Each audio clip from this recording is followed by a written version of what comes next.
ਪੁਨ ਸੀਸਾ ਪੁਨ ਪੁਨ ਸੀਸਾ ਬੰਦੋਂ ਬਾਰ ਬਾਰ ਜਗਦੇਸ਼ਾ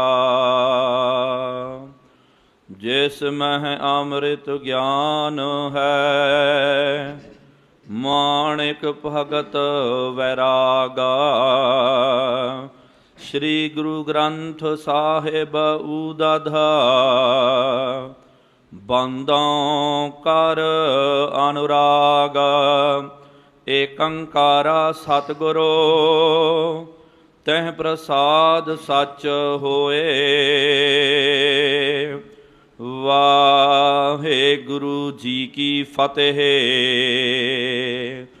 ਵੇਗਾਨਾ ਵਿਨਾਸਨ ਸੋਏ। ਵਾਹਿਗੁਰੂ ਜੀ ਕੀ ਫਤਿਹ। ਵੇਗਾਨਾ ਵਿਨਾਸਨ ਸੋਏ। ਸਤਨਾਮ ਸ੍ਰੀ ਵਾਹਿਗੁਰੂ ਸਾਹਿਬ ਜੀ। ਗੁਰ ਮਹਿਮਾ ਜਾਣੈ ਨਹੀਂ, ਜੇ ਪਰਬਤ ਬਾਸੀ। ਲਿਆਵਨ ਕਾਠ ਸਮੂਹ ਕੋ, ਕਿਮ ਕਰਬ ਪ੍ਰਯਾਸੀ। ਗੁਰ ਮਹਿਮਾ ਜਾਣੈ ਨਹੀਂ। ਵਾਹਿਗੁਰੂ ਜੀ ਕਾ ਖਾਲਸਾ, ਵਾਹਿਗੁਰੂ ਜੀ ਕੀ ਫਤਿਹ। ਪਤਿਤ ਪਾਵਨ ਭਗਤ ਵਛਲ, ਕਿਰਪਾ ਨਿਧਾਨ ਜੁਗਾ ਹੋ ਜੁਗ ਅਟਲ। ਚਵਰ ਛਤਰ ਤਖਤ ਦੇ ਮਾਲਿਕ, ਹਲਤ ਪਲਤ ਕੇ ਰਖਿਅਕ। ਵਾਲੀਏ ਦੋ ਜਹਾਨ, ਸ਼ਬਦਾ ਅਵਤਾਰ। ਸ਼ਬਦ ਗੁਰੂ ਧੰਨ ਧੰਨ ਸਾਹਿਬ ਸ਼੍ਰੀ ਗੁਰੂ ਗ੍ਰੰਥ ਸਾਹਿਬ ਜੀਓ ਮਹਾਰਾਜ। ਐਸੇ ਦੀਨ ਦਿਆਲ ਸਤਿਗੁਰੂ ਮਹਾਰਾਜ ਜੀਆਂ ਦੀ ਪਾਵਨ ਪਵਿੱਤਰ ਹਜ਼ੂਰੀ ਅੰਦਰ ਗੁਰਦੁਆਰਾ ਮੰਜੀ ਸਾਹਿਬ ਦੀਵਾਨ ਅਸਥਾਨ, ਇਸ ਪਾਵਨ ਅਸਥਾਨ ਦੇ ਵਿੱਚ ਜੁੜ ਬੈਠੀ ਗੁਰੂ ਪਿਆਰੀ ਗੁਰੂ ਸਵਾਰੀ ਸਾਧ ਸੰਗਤ ਜੀਓ। ਆਪਾਂ ਸਾਰੇ ਵਡਭਾਗੇ ਹਾਂ ਸਤਿਗੁਰੂ ਸੱਚੇ ਪਾਤਸ਼ਾਹ ਜੀ ਮਹਾਰਾਜ ਜੀਆਂ ਦੀ ਕਿਰਪਾਲਤਾ ਦਿਆਲਤਾ ਦੇ ਨਾਲ, ਜੋ ਸਾਨੂੰ ਸਤ ਸੰਗਤ ਕਰਨ ਦਾ ਸੁਭਾਗ ਸਮਾਂ ਪ੍ਰਾਪਤ ਹੋ ਰਿਹਾ ਹੈ। ਜਿਸ ਤਰ੍ਹਾਂ ਕਿ ਪਾਵਨ ਅਸਥਾਨ ਦੀ ਜੋ ਮਰਿਆਦਾ ਚਲੀ ਆ ਰਹੀ ਹੈ, ਸ਼ਾਮਾਂ ਦੇ ਦੀਵਾਨਾਂ ਦੇ ਵਿੱਚ ਗੁਰ ਇਤਿਹਾਸ ਦੀ ਕਥਾ ਆਪਾਂ ਗੁਰੂ ਘਰੋਂ ਸਰਵਣ ਕਰਦੇ ਹਾਂ। ਉਸ ਪਾਵਨ ਕਥਾ ਨੂੰ, ਇਤਿਹਾਸ ਦੀ ਕਥਾ ਨੂੰ ਸਰਵਣ ਕਰਨ ਦੇ ਲਈ ਆਪ ਸਾਰੀਆਂ ਸੰਗਤਾਂ ਹਾਜ਼ਰੀਆਂ ਭਰ ਰਹੇ ਹੋ। ਵਡਭਾਗੇ ਹੋ ਆਪ ਜਿਨ੍ਹਾਂ ਨੂੰ ਸਤਿਗੁਰੂ ਸੱਚੇ ਪਾਤਸ਼ਾਹ ਜੀ ਮਹਾਰਾਜ ਜੀਆਂ ਦੀ ਪਾਵਨ ਸਤ ਸੰਗਤ ਕਰਨ ਦਾ ਸੁਭਾਗ ਅਵਸਰ ਪ੍ਰਾਪਤ ਹੋ ਰਿਹਾ ਹੈ। ਜਿਸ ਤਰ੍ਹਾਂ ਕਿ ਆਪ ਜੀਆਂ ਨੇ ਪਿਛਲੇ ਦੀਵਾਨਾਂ ਦੇ ਵਿੱਚ ਗੁਰੂ ਸਾਹਿਬ ਜੀ ਦਾ ਪਾਵਨ ਇਤਿਹਾਸ ਸਰਵਣ ਕਰਨਾ ਕੀਤਾ। ਭਟਾਂ ਨੇ ਬਚਨ ਕੀਤਾ ਨਾ, ਘਨ ਹਰ ਬੂੰਦ ਬਸੁ ਰੋ ਮਾਵਲ। ਕੁਸਮ ਬਸੰਤ ਗਨੰਤ ਨਹਿ ਆਵੈ, ਰਵ ਸਸ ਕਿਰਨ ਉਦਰ ਸਾਗਰ ਕਉ। ਗੰਗ ਤਰੰਗ ਅੰਤ ਕੋ ਪਾਵੈ, ਰੁਦਰ ਗਿਆਨ ਧਿਆਨ ਸਤਿਗੁਰ ਕੇ। ਕਬ ਜਨ ਭਾਲਿਆ ਉਨਹਿ ਜੋ ਗਾਵੈ, ਭੱਲੇ ਅਮਰਦਾਸ ਗੁਣ ਤੇਰੇ। ਤੇਰੀ ਉਪਮਾ ਤੋਹੇ ਬਣ ਆਵੈ। ਐਸੇ ਦੀਨ ਦਿਆਲ ਸਤਿਗੁਰੂ ਮਹਾਰਾਜ ਜੀ ਦਾ ਪਾਵਨ ਇਤਿਹਾਸ ਆਪਾਂ ਸਰਵਣ ਕਰ ਰਹੇ ਹਾਂ। ਸਤਿਗੁਰੂ ਸੱਚੇ ਪਾਤਸ਼ਾਹ ਜੀ ਮਹਾਰਾਜ ਗੋਬਿੰਦਵਾਲ ਗੋਬਿੰਦਪੁਰੀ ਸਮ, ਜਲਿਆਨ ਤੀਰ ਵਿਪਾਸ ਬਨਾਇਓ। ਗਇਓ ਦੁਖ ਦੂਰ ਬਰਖਨ ਕਉ, ਗੁਰੂ ਮੁਖ ਦੇਖ ਗਰੂ ਸੁਖ ਪਾਇਓ।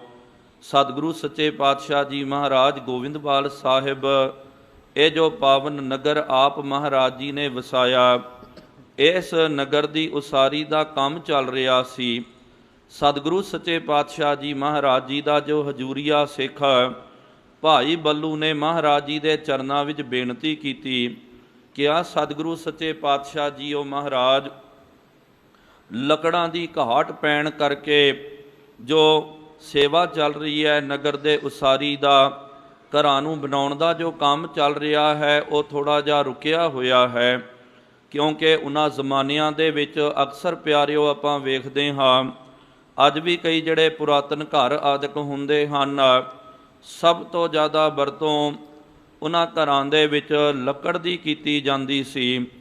ਲੱਕੜਾਂ ਦੀਆਂ ਚੁਗਾਠਾਂ ਹੁੰਦੀਆਂ, ਲੱਕੜ ਦੇ ਦਰਵਾਜ਼ੇ ਆਦਿਕ, ਭਾਵ ਕਿ ਕਹਿਣ ਦਾ ਮਤਲਬ ਘਰ ਦੀ ਉਸਾਰੀ ਕਰਦੇ ਹਾਂ, ਕੋਈ ਵੀ ਅਸਥਾਨ ਦੀ ਆਪਾਂ ਨਿਰਮਿਤੀ ਕਰਦੇ ਹਾਂ, ਸਭ ਤੋਂ ਜ਼ਿਆਦਾ ਲੱਕੜ ਵਰਤੀ ਜਾਂਦੀ ਸੀ।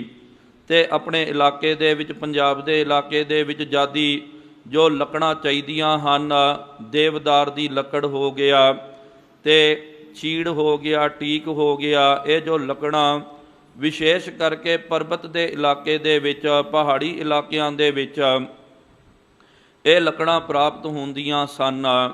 ਸੋ ਇਹ ਲੱਕੜਾਂ ਦੀ ਥੁੜ ਪੈਣ ਕਰਕੇ ਭਾਈ ਬੱਲੂ ਨੇ ਸਤਿਗੁਰੂ ਮਹਾਰਾਜ ਜੀ ਦੇ ਚਰਨਾਂ ਵਿੱਚ ਬੇਨਤੀ ਕੀਤੀ ਕਿ ਆ ਸਤਿਗੁਰੂ ਸੱਚੇ ਪਾਤਸ਼ਾਹ ਜੀਓ ਮਹਾਰਾਜ, ਲੱਕੜਾਂ ਦੀ ਬਹੁਤ ਜ਼ਿਆਦਾ ਘਾਟ ਪੈ ਗਈ ਹੈ। ਇਸ ਕਰਕੇ ਜੋ ਉਸਾਰੀ ਦਾ ਕੰਮ ਚੱਲ ਰਿਹਾ, ਜੋ ਕਾਰ ਸੇਵਾ ਚੱਲ ਰਹੀ ਹੈ, ਉਹਨੂੰ ਰੋਕਣਾ ਪਿਆ। ਕਿਰਪਾ ਕਰੋ ਸਤਿਗੁਰੂ ਸੱਚੇ ਪਾਤਸ਼ਾਹ ਜੀ ਮਹਾਰਾਜ, ਛੇਤੀ ਤੋਂ ਛੇਤੀ ਲੱਕੜਾਂ ਦਾ ਪ੍ਰਬੰਧ ਕੀਤਾ ਜਾਵੇ ਤਾਂ ਕਰਕੇ ਇਹ ਸੇਵਾ ਦੁਬਾਰਾ ਫਿਰ ਤੋਂ ਸ਼ੁਰੂ ਹੋਵੇ। ਇਸ ਤਰ੍ਹਾਂ ਭਾਈ ਬੱਲੂ ਨੇ ਜਦੋਂ ਸਤਿਗੁਰੂ ਮਹਾਰਾਜ ਜੀ ਦੇ ਚਰਨਾਂ ਦੇ ਵਿੱਚ ਬੇਨਤੀ ਕਰਨੀ ਕੀਤੀ, ਸਤਿਗੁਰੂ ਮਹਾਰਾਜ ਜੀ ਨੇ ਕਿਹਾ ਕੋਈ ਗੱਲ ਨਹੀਂ ਹੈ ਭਾਈ ਬੱਲੂ ਜੀ, ਆਪਾਂ ਕੋਈ ਗੁਰੂ ਕੇ ਸਿੱਖ ਨੂੰ ਭੇਜਾਂਗੇ ਪਰਬਤ ਇਲਾਕੇ ਦੇ ਵਿੱਚ, ਪਹਾੜੀ ਇਲਾਕੇ ਦੇ ਵਿੱਚ ਭੇਜ ਕਰਕੇ ਉਹ ਤੋਂ ਆਪਾਂ ਮਨ ਮੁਤਾਬਕ ਜਿੰਨੀਆਂ ਕੋ ਲੱਕੜਾਂ ਚਾਹੀਦੀਆਂ ਉਹ ਲੱਕੜਾਂ ਆਪਾਂ ਮੰਗਵਾ ਲਵਾਂਗੇ। ਇੰਜ ਫਿਰ ਸਤਿਗੁਰੂ ਮਹਾਰਾਜ ਜੀ ਨੇ, ਜੋ ਮਹਾਰਾਜ ਜੀ ਦੇ ਰਿਸ਼ਤੇ ਵਿੱਚ ਸਾਵਣ ਮੱਲ ਜੀ ਜੋ ਭਤੀਜੇ ਲੱਗਦੇ ਹਨ, ਸਤਿਗੁਰੂ ਮਹਾਰਾਜ ਜੀ ਨੇ ਇਹ ਸੇਵਾ ਉਹਨਾਂ ਦੇ ਤਾਂ ਹੀ ਲਾਈ। ਸਤਿਗੁਰੂ ਮਹਾਰਾਜ ਜੀ ਨੇ ਸਾਵਣ ਮੱਲ ਜੀ ਨੂੰ ਆਪਣੇ ਕੋਲ ਬੁਲਾਇਆ।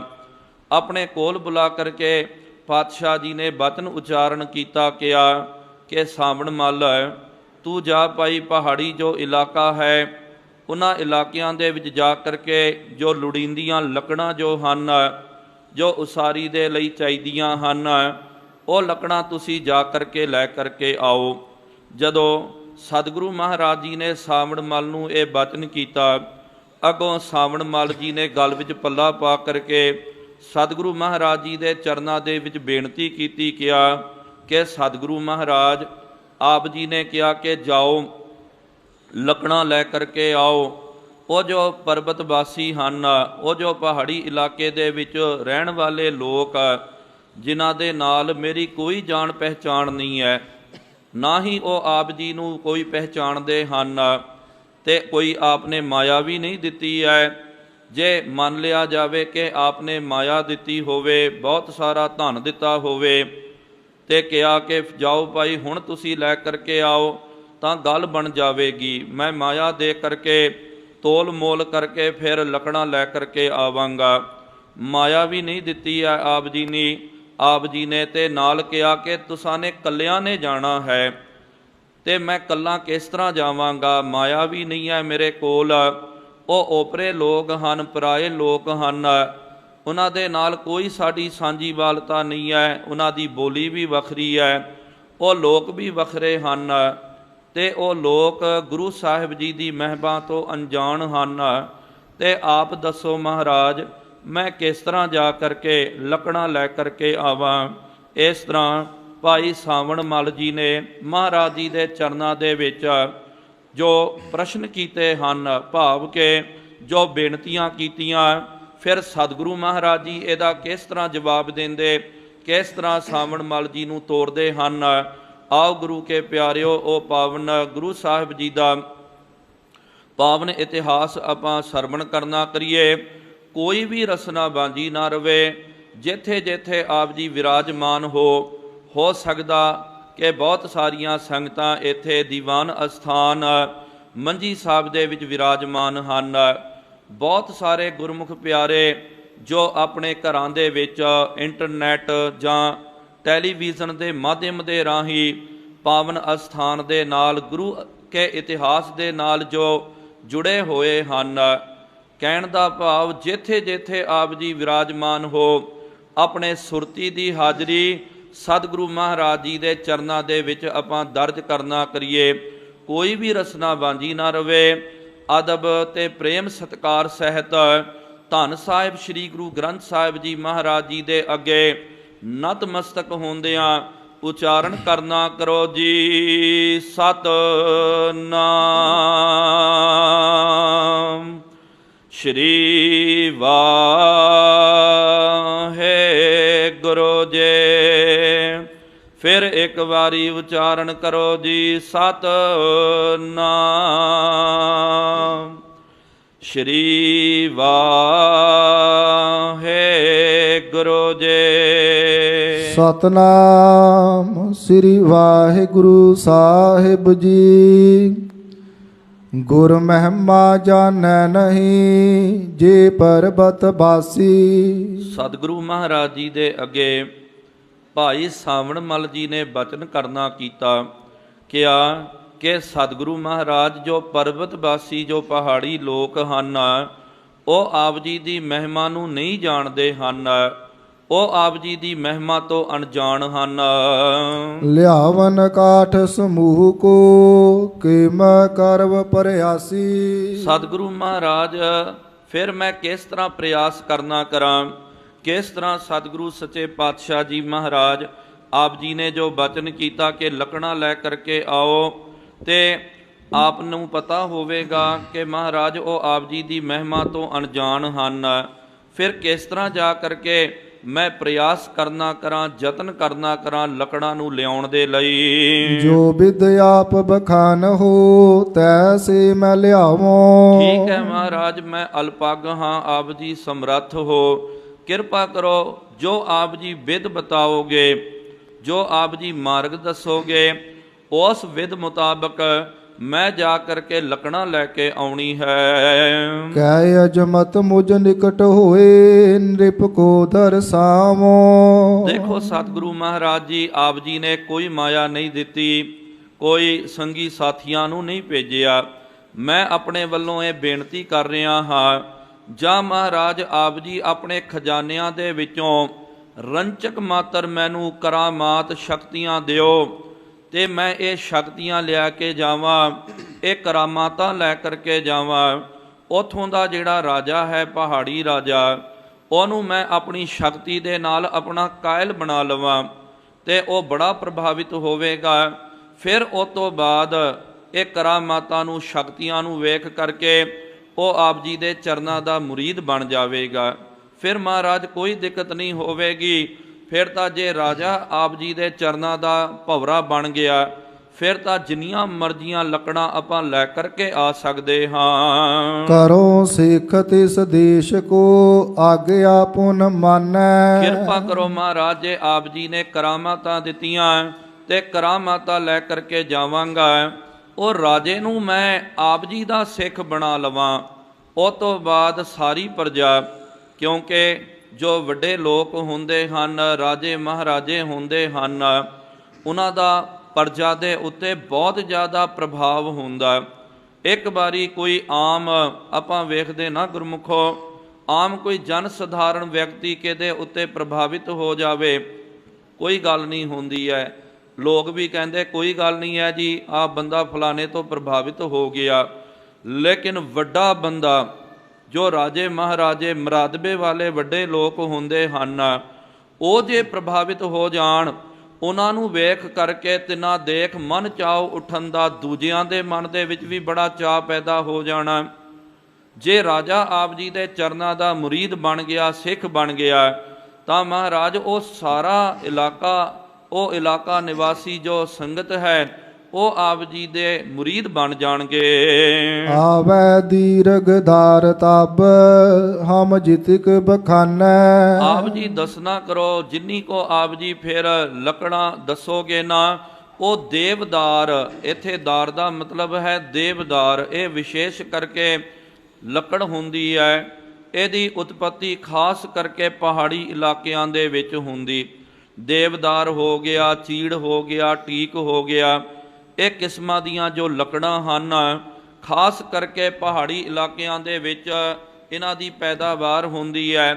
ਉਂਝ ਦੂਜੇ ਪਾਸੇ ਲਾਓ ਤੇ ਇਹ ਦਰਖਤ, ਇਹ ਬੂਟੇ ਛੇਤੀ ਕਰਕੇ ਨਹੀਂ ਲੱਗਦੇ ਹਨ। ਸਾਵਣ ਮੱਲ ਜੀ ਨੇ ਕਿਹਾ, ਮਹਾਰਾਜ ਆਪ ਜੀ ਕਰਾਮਾਤ ਦਿਓ। ਰਾਜੇ ਨੂੰ ਆਪ ਜੀ ਦੇ ਚਰਨਾਂ ਦਾ ਭਵਰਾ ਬਣਾ ਕਰਕੇ ਫਿਰ ਜਿੰਨੀਆਂ ਮਰਜ਼ੀਆਂ ਆਪ ਜੀ ਦੱਸੋ, ਉਹ ਲੱਕੜਾਂ ਦੇਵਦਾਰ ਦੀਆਂ ਮੈਂ ਲੈ ਕੇ ਆਉਣਾ ਹੈ। ਤਬ ਸੁਨ ਕੈ ਸ੍ਰੀ ਅਮਰ ਜੀ ਲਖ ਕੈ ਤਿਸ ਆਛੈ। ਉਸ ਵੇਲੇ ਸਤਿਗੁਰੂ ਸੱਚੇ ਪਾਤਸ਼ਾਹ ਧੰਨ ਸਾਹਿਬ ਸ੍ਰੀ ਗੁਰੂ ਅਮਰਦਾਸ ਜੀ ਮਹਾਰਾਜ ਸਾਵਣ ਮੱਲ ਜੀ ਦਾ ਆਸ਼ਾ ਜਾਣ ਕਰਕੇ ਕਹਿਓ ਕਿ ਜੈਸੇ ਚਿਤ ਚਹੋ ਤਸ ਹੋਏ ਤਬ ਪਾਸੈ। ਮਹਾਰਾਜ ਜੀ ਨੇ ਕਿਹਾ, ਕੋਈ ਗੱਲ ਨਹੀਂ ਹੈ ਸਾਵਣ ਮੱਲ, ਜਿਸ ਤਰ੍ਹਾਂ ਤੂੰ ਚਿੱਤ ਵਿੱਚ ਚਾਹੁੰਦਾ ਨਾ ਉਸ ਤਰ੍ਹਾਂ ਹੀ ਭਾਣਾ ਵਰਤੇਗਾ, ਤੇਰੇ ਮਨ ਦੀ ਮੁਰਾਦ ਪੂਰੀ ਹੋਵੇਗੀ। ਸਾਵਨ ਮਲ ਕੀ ਮਾਤ ਨੇ ਸੁਨ ਸ਼੍ਰੋਨ ਮਝਾਰਾ। ਇਹ ਤਾਂ ਗੱਲ ਸਾਧ ਸੰਗਤ ਜੀ ਸਤਿਗੁਰੂ ਮਹਾਰਾਜ ਜੀ ਦੀ ਤੇ ਸਾਵਣ ਮਲ ਜੀ ਦੀ ਚੱਲ ਰਹੀ ਹੈ।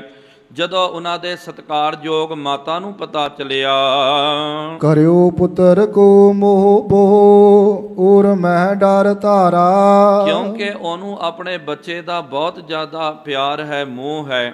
ਅਕਸਰ ਮਾਵਾਂ ਨੂੰ ਤਾਂ ਬੱਚਿਆਂ ਦੇ ਨਾਲ ਮੋਹ ਹੁੰਦਾ, ਪਿਆਰ ਹੁੰਦਾ, ਤੇ ਨਾਲ ਉਹਨਾਂ ਦੇ ਮਨ ਦੇ ਵਿੱਚ ਬਹੁਤ ਜ਼ਿਆਦਾ ਡਰ ਆਇਆ, ਬੜਾ ਭੈ ਆਇਆ। ਉਹ ਭੈ ਕਿਉਂ ਆਇਆ, ਉਹ ਅੱਗੇ ਆਪ ਨੂੰ ਪਤਾ ਲੱਗ ਜਾਵੇਗਾ। ਕੰਪਤ ਹਾਥਨ ਪਗਨ ਤੇ ਧਰਕਤ ਬੋਹੀਆ। ਜਦੋਂ ਸਾਵਣ ਮੱਲ ਜੀ ਦੀ ਮਾਤਾ ਨੂੰ ਪਤਾ ਚੱਲਿਆ ਤੇ ਉਹਨਾਂ ਦੇ ਹੱਥ ਪੈਰ ਕੰਬਣ ਲੱਗੇ ਹਨ, ਉਹਨਾਂ ਦਾ ਹਿਰਦਾ ਜਿਹੜਾ ਧੜਕਣ ਲੱਗਾ, ਛਾਤੀ ਧੜਕ ਰਹੀ ਹੈ। ਚੱਲ ਆਈ ਸਤਿਗੁਰ ਨਿਕਟ ਆਸ ਬੋਲਨ ਕੀਆ। ਇਸ ਤਰ੍ਹਾਂ ਦੀਨ ਮਨਾ ਹੋ ਕਰਕੇ ਸਾਵਣ ਮੱਲ ਜੀ ਦੀ ਜੋ ਮਾਤਾ ਹੈ, ਉਹ ਭੱਜ ਕਰਕੇ ਸਤਿਗੁਰੂ ਮਹਾਰਾਜ ਜੀ ਦੇ ਅੱਗੇ ਆਏ ਤੇ ਮਹਾਰਾਜ ਜੀ ਦੇ ਅੱਗੇ ਹੱਥ ਜੋੜ ਕਰਕੇ ਬੇਨਤੀ ਕੀਤੀ। ਹਾਥ ਜੋਰ ਕੰਪਤ ਖਰੀ ਇੱਕ ਸੁਤ ਹੈ ਮੇਰੇ। ਜਦੋਂ ਬੰਦਾ ਬਹੁਤ ਜ਼ਿਆਦਾ ਭੈਭੀਤ ਹੋ ਜਾਵੇ ਤੇ ਉਹਦੇ ਹੱਥ ਪੈਰ ਕੰਬਦੇ ਹਨ।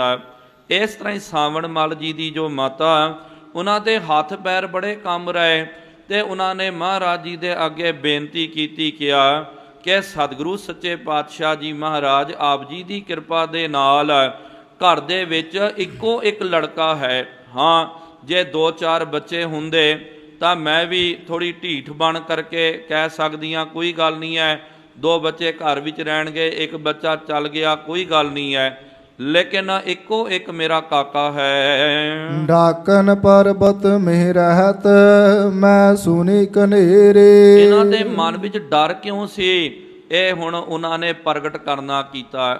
ਕਿਹਾ ਸਤਿਗੁਰੂ ਸੱਚੇ ਪਾਤਸ਼ਾਹ ਜੀ ਮਹਾਰਾਜ, ਜੋ ਪਰਬਤ ਇਲਾਕਾ, ਜੋ ਪਹਾੜੀ ਇਲਾਕਾ ਹੈ, ਉਸ ਇਲਾਕੇ ਦੇ ਵਿੱਚ ਬਹੁਤ ਸਾਰੇ ਭੂਤ ਪ੍ਰੇਤ, ਜੋ ਗੁਪਤ ਸ਼ਕਤੀਆਂ ਹਨ, ਜੋ ਕਾਕਣੀਆਂ ਝਾਕਣੀਆਂ, ਜਿਨ੍ਹਾਂ ਨੂੰ ਡਾਕਣ ਜਾਂ ਡਾਕਣੀਆਂ ਵੀ ਕਹਿੰਦੇ ਹਨ।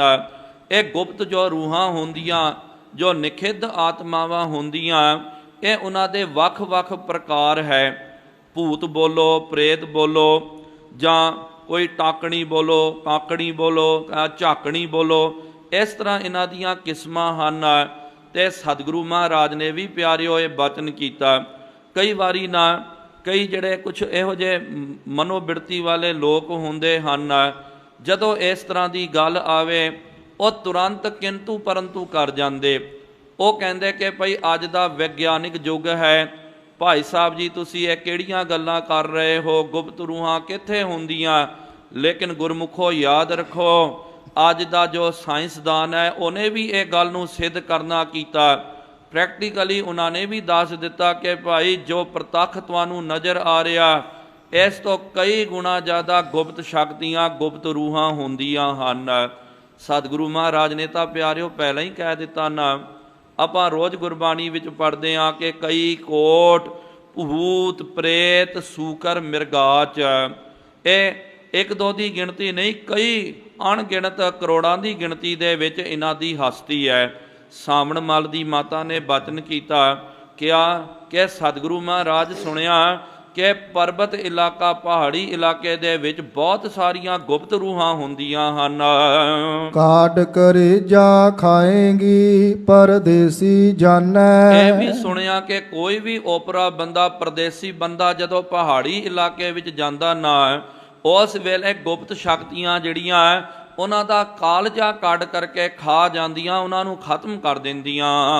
ਨਹਿ ਕੁਛ ਚਲੇ ਸਹਾਇਤਾ ਜਬ ਪ੍ਰਾਨਨ ਹਾਨੈ। ਹੁਣ ਮਹਾਰਾਜ ਆਪ ਜੀ ਦੱਸੋ ਕਿ ਜਦੋਂ ਮੇਰਾ ਬੱਚਾ ਹੀ ਮਰ ਜਾਵੇ ਉਹਦੀ ਆਪਾਂ ਕੀ ਸਹਾਇਤਾ ਕਰਾਂਗੇ? ਚਲੋ ਇੱਥੇ ਲਾਗੇ ਛਾਗੇ ਹੋਵੇ, ਕੋਈ ਗੱਲ ਹੋ ਜਾਵੇ, ਮੈਂ ਆਪ ਜੀ ਦੇ ਚਰਨਾਂ ਦੇ ਵਿੱਚ ਬੇਨਤੀ ਕਰ ਦੇਵਾਂਗੀ, ਗੱਲ ਦਾ ਕੋਈ ਨਿਪਟਾਰਾ ਹੋ ਸਕਦਾ ਹੈ। ਲੇਕਿਨ ਬੱਚਾ ਪਰਾਇਆ ਇਲਾਕਾ, ਪ੍ਰਦੇਸ਼ ਵਿੱਚ ਚੱਲ ਗਿਆ, ਉੱਥੇ ਕਿਹਨੇ ਉਹਦੀ ਸਹਾਇਤਾ ਕਰਨੀ ਹੈ? ਇਕ ਪੁੱਤਰਾ ਮੁਝ ਜਾਣ ਕੈ ਕੀਜੈ ਨਿਜ ਦਾਇਆ।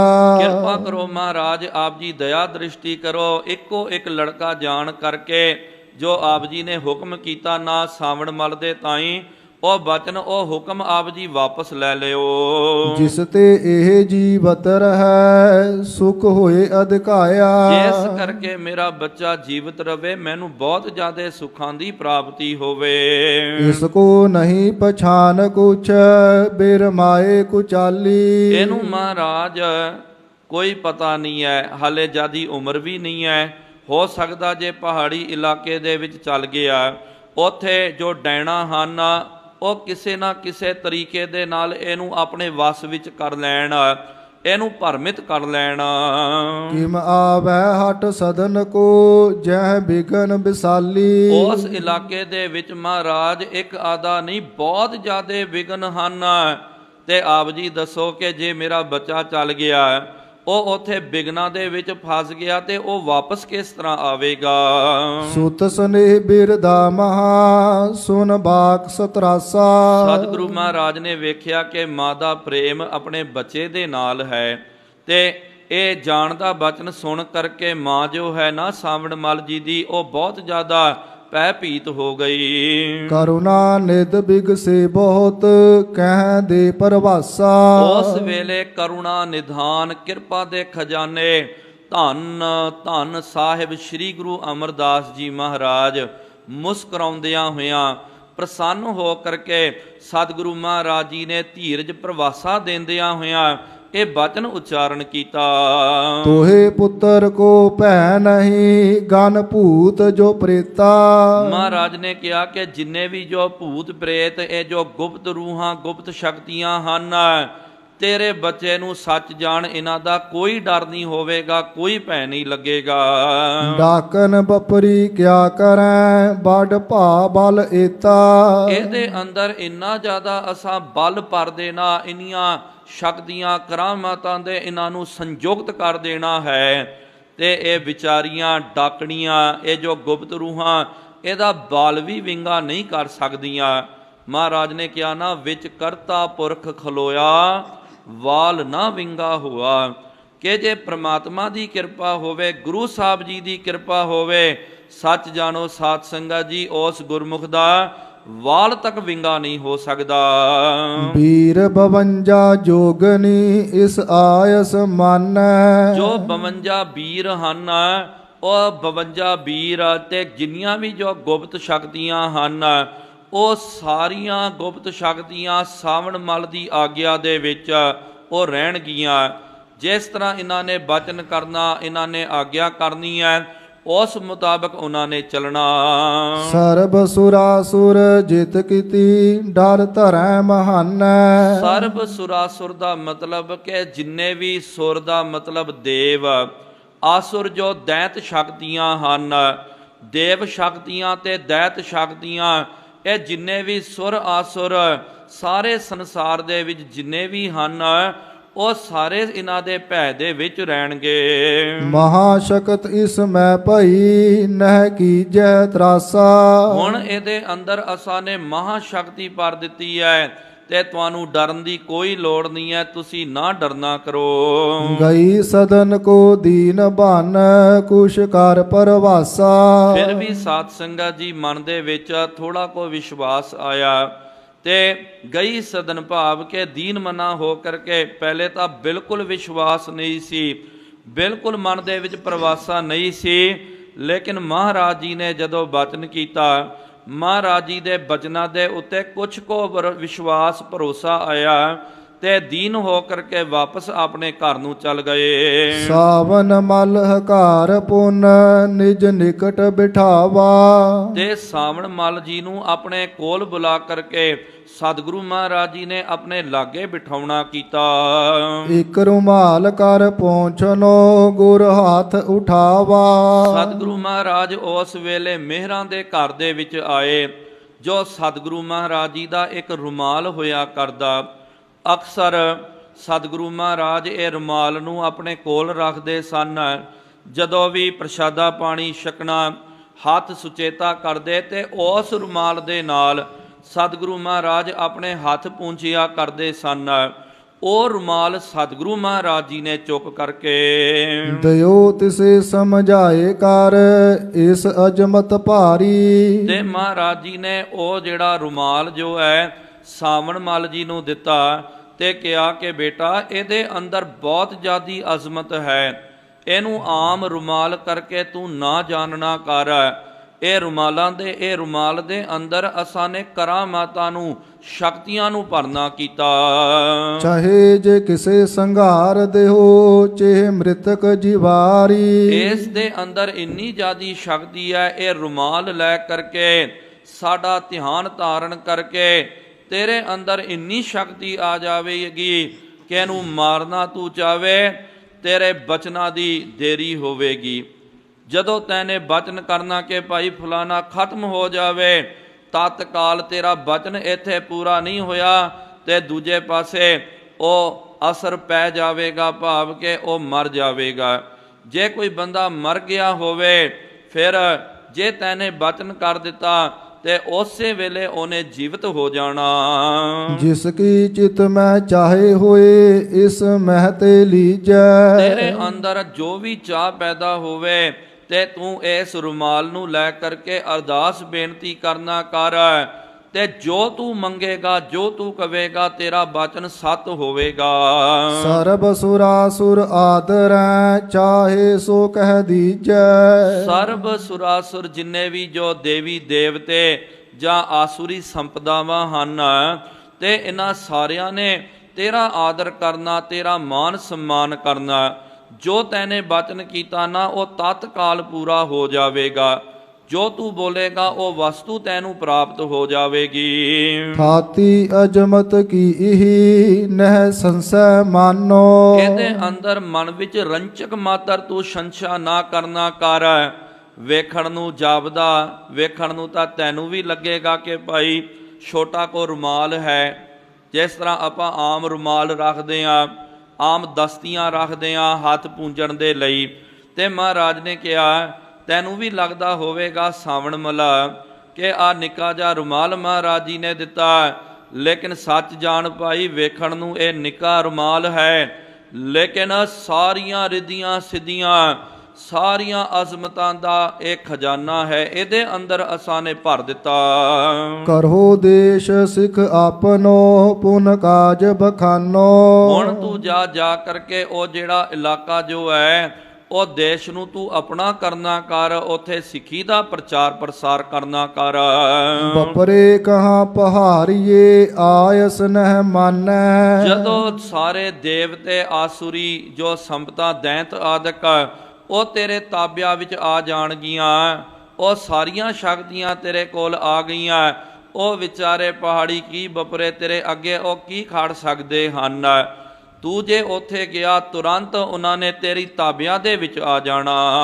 ਤੀਨ ਲੋਕ ਪਰ ਹੁਕਮ ਤੁਵ ਨਹਿ ਫੇਰਨ ਠਾਨੈ। ਜੇ ਤੈਨੇ ਬਚਨ ਕਰ ਦਿੱਤਾ, ਇਹ ਸਿਰਫ ਇੱਕ ਲੋਕ ਦੀ ਗੱਲ ਨਹੀਂ ਹੈ, ਤਿੰਨੇ ਲੋਕਾਂ ਦੇ ਵਿੱਚ ਤੈਨੇ ਜੋ ਮਰਜ਼ੀ ਬਚਨ ਕੀਤਾ ਨਾ, ਉਹ ਬਚਨ ਤੇਰਾ ਤਤਕਾਲ ਹੋਏ ਆਵੈ, ਤਤਕਾਲ ਤੇਰਾ ਬਚਨ ਪੂਰਾ ਹੋ ਜਾਵੇਗਾ। ਲੇ ਰੁਮਾਲ ਹਰਖਿਓ ਹਿਰਦੈ ਕਰ ਜੋਰ ਬਖਾਨੀ। ਇਸ ਤਰ੍ਹਾਂ ਸਾਧ ਸੰਗਤ ਜੀ ਉਹ ਜੋ ਮਹਾਰਾਜ ਜੀ ਨੇ ਪਾਵਨ ਰੁਮਾਲ ਦਿੱਤਾ, ਉਹਨੂੰ ਲੈ ਕਰਕੇ ਸਾਵਣ ਮਲ ਜੀ ਬਹੁਤ ਜ਼ਿਆਦਾ ਪ੍ਰਸੰਨ ਹੋਏ। ਪ੍ਰਭ ਜੀ ਸਭ ਕਾਰਜ ਬਣੈ ਅਜਮਤ ਲੈ ਮਾਨੀ। ਕਿਹਾ ਕਿ ਸਤਿਗੁਰੂ ਸੱਚੇ ਪਾਤਸ਼ਾਹ ਜੀ ਮਹਾਰਾਜ ਹੁਣ ਤਾਂ ਆਪ ਜੀ ਨੇ ਕਰਾਮਾਤਾਂ ਦੇ ਦਿੱਤੀਆਂ, ਆਪ ਜੀ ਨੇ ਸ਼ਕਤੀਆਂ ਦੇ ਦਿੱਤੀਆਂ, ਤੇ ਇਸ ਸ਼ਕਤੀਆਂ ਦੇ ਨਾਲ ਉਹ ਸਾਰੇ ਲੋਕ ਮੰਨ ਜਾਣਗੇ। ਜੋ ਮੈਂ ਬਚਨ ਕਰਾਂਗਾ ਉਹਨਾਂ ਨੇ ਤਤਕਾਲ ਉਹ ਬਚਨ ਮੰਨ ਲੈਣਾ। ਲੇ ਰੁਮਾਲ ਸਿਰ ਪਰ ਧਰਿਓ ਖੁੱਲ ਗਏ ਕਪਾਟਾ। ਉਹ ਜੋ ਪਾਵਨ ਰੁਮਾਲ ਸਤਿਗੁਰੂ ਮਹਾਰਾਜ ਜੀ ਨੇ ਦਿੱਤਾ ਨਾ ਪਿਆਰਿਓ, ਉਹ ਸਾਵਣ ਮਲ ਜੀ ਨੇ ਲੈ ਕਰਕੇ ਉਹਨੂੰ ਆਪਣੇ ਸਿਰ ਮੱਥੇ ਦੇ ਉੱਤੇ ਧਾਰਨ ਕਰਨਾ ਕੀਤਾ। ਜਦੋਂ ਆਪਣੇ ਸਿਰ ਦੇ ਉੱਤੇ ਰੱਖਿਆ ਨਾ, ਤੇ ਉਸੇ ਵੇਲੇ ਉਹਨਾਂ ਦੇ ਜੋ ਵਿਖੜੇ ਕਪਾਟ ਜੋ ਸਨ, ਭਰਮ ਦੇ ਜੋ ਪਰਦੇ ਪਏ ਹੋਏ ਸਨ, ਸਤਿਗੁਰੂ ਮਹਾਰਾਜ ਜੀ ਦੀ ਕਿਰਪਾ ਦੇ ਨਾਲ ਉਹ ਸਾਰੇ ਉਹਨਾਂ ਦੇ ਕਪਾਟ ਖੁੱਲ ਗਏ। ਸਭ ਸਿੱਧਾਂ ਆਗੇ ਖਰੀ ਹੀਰਿਓ ਬੜ ਠਾਟਾ।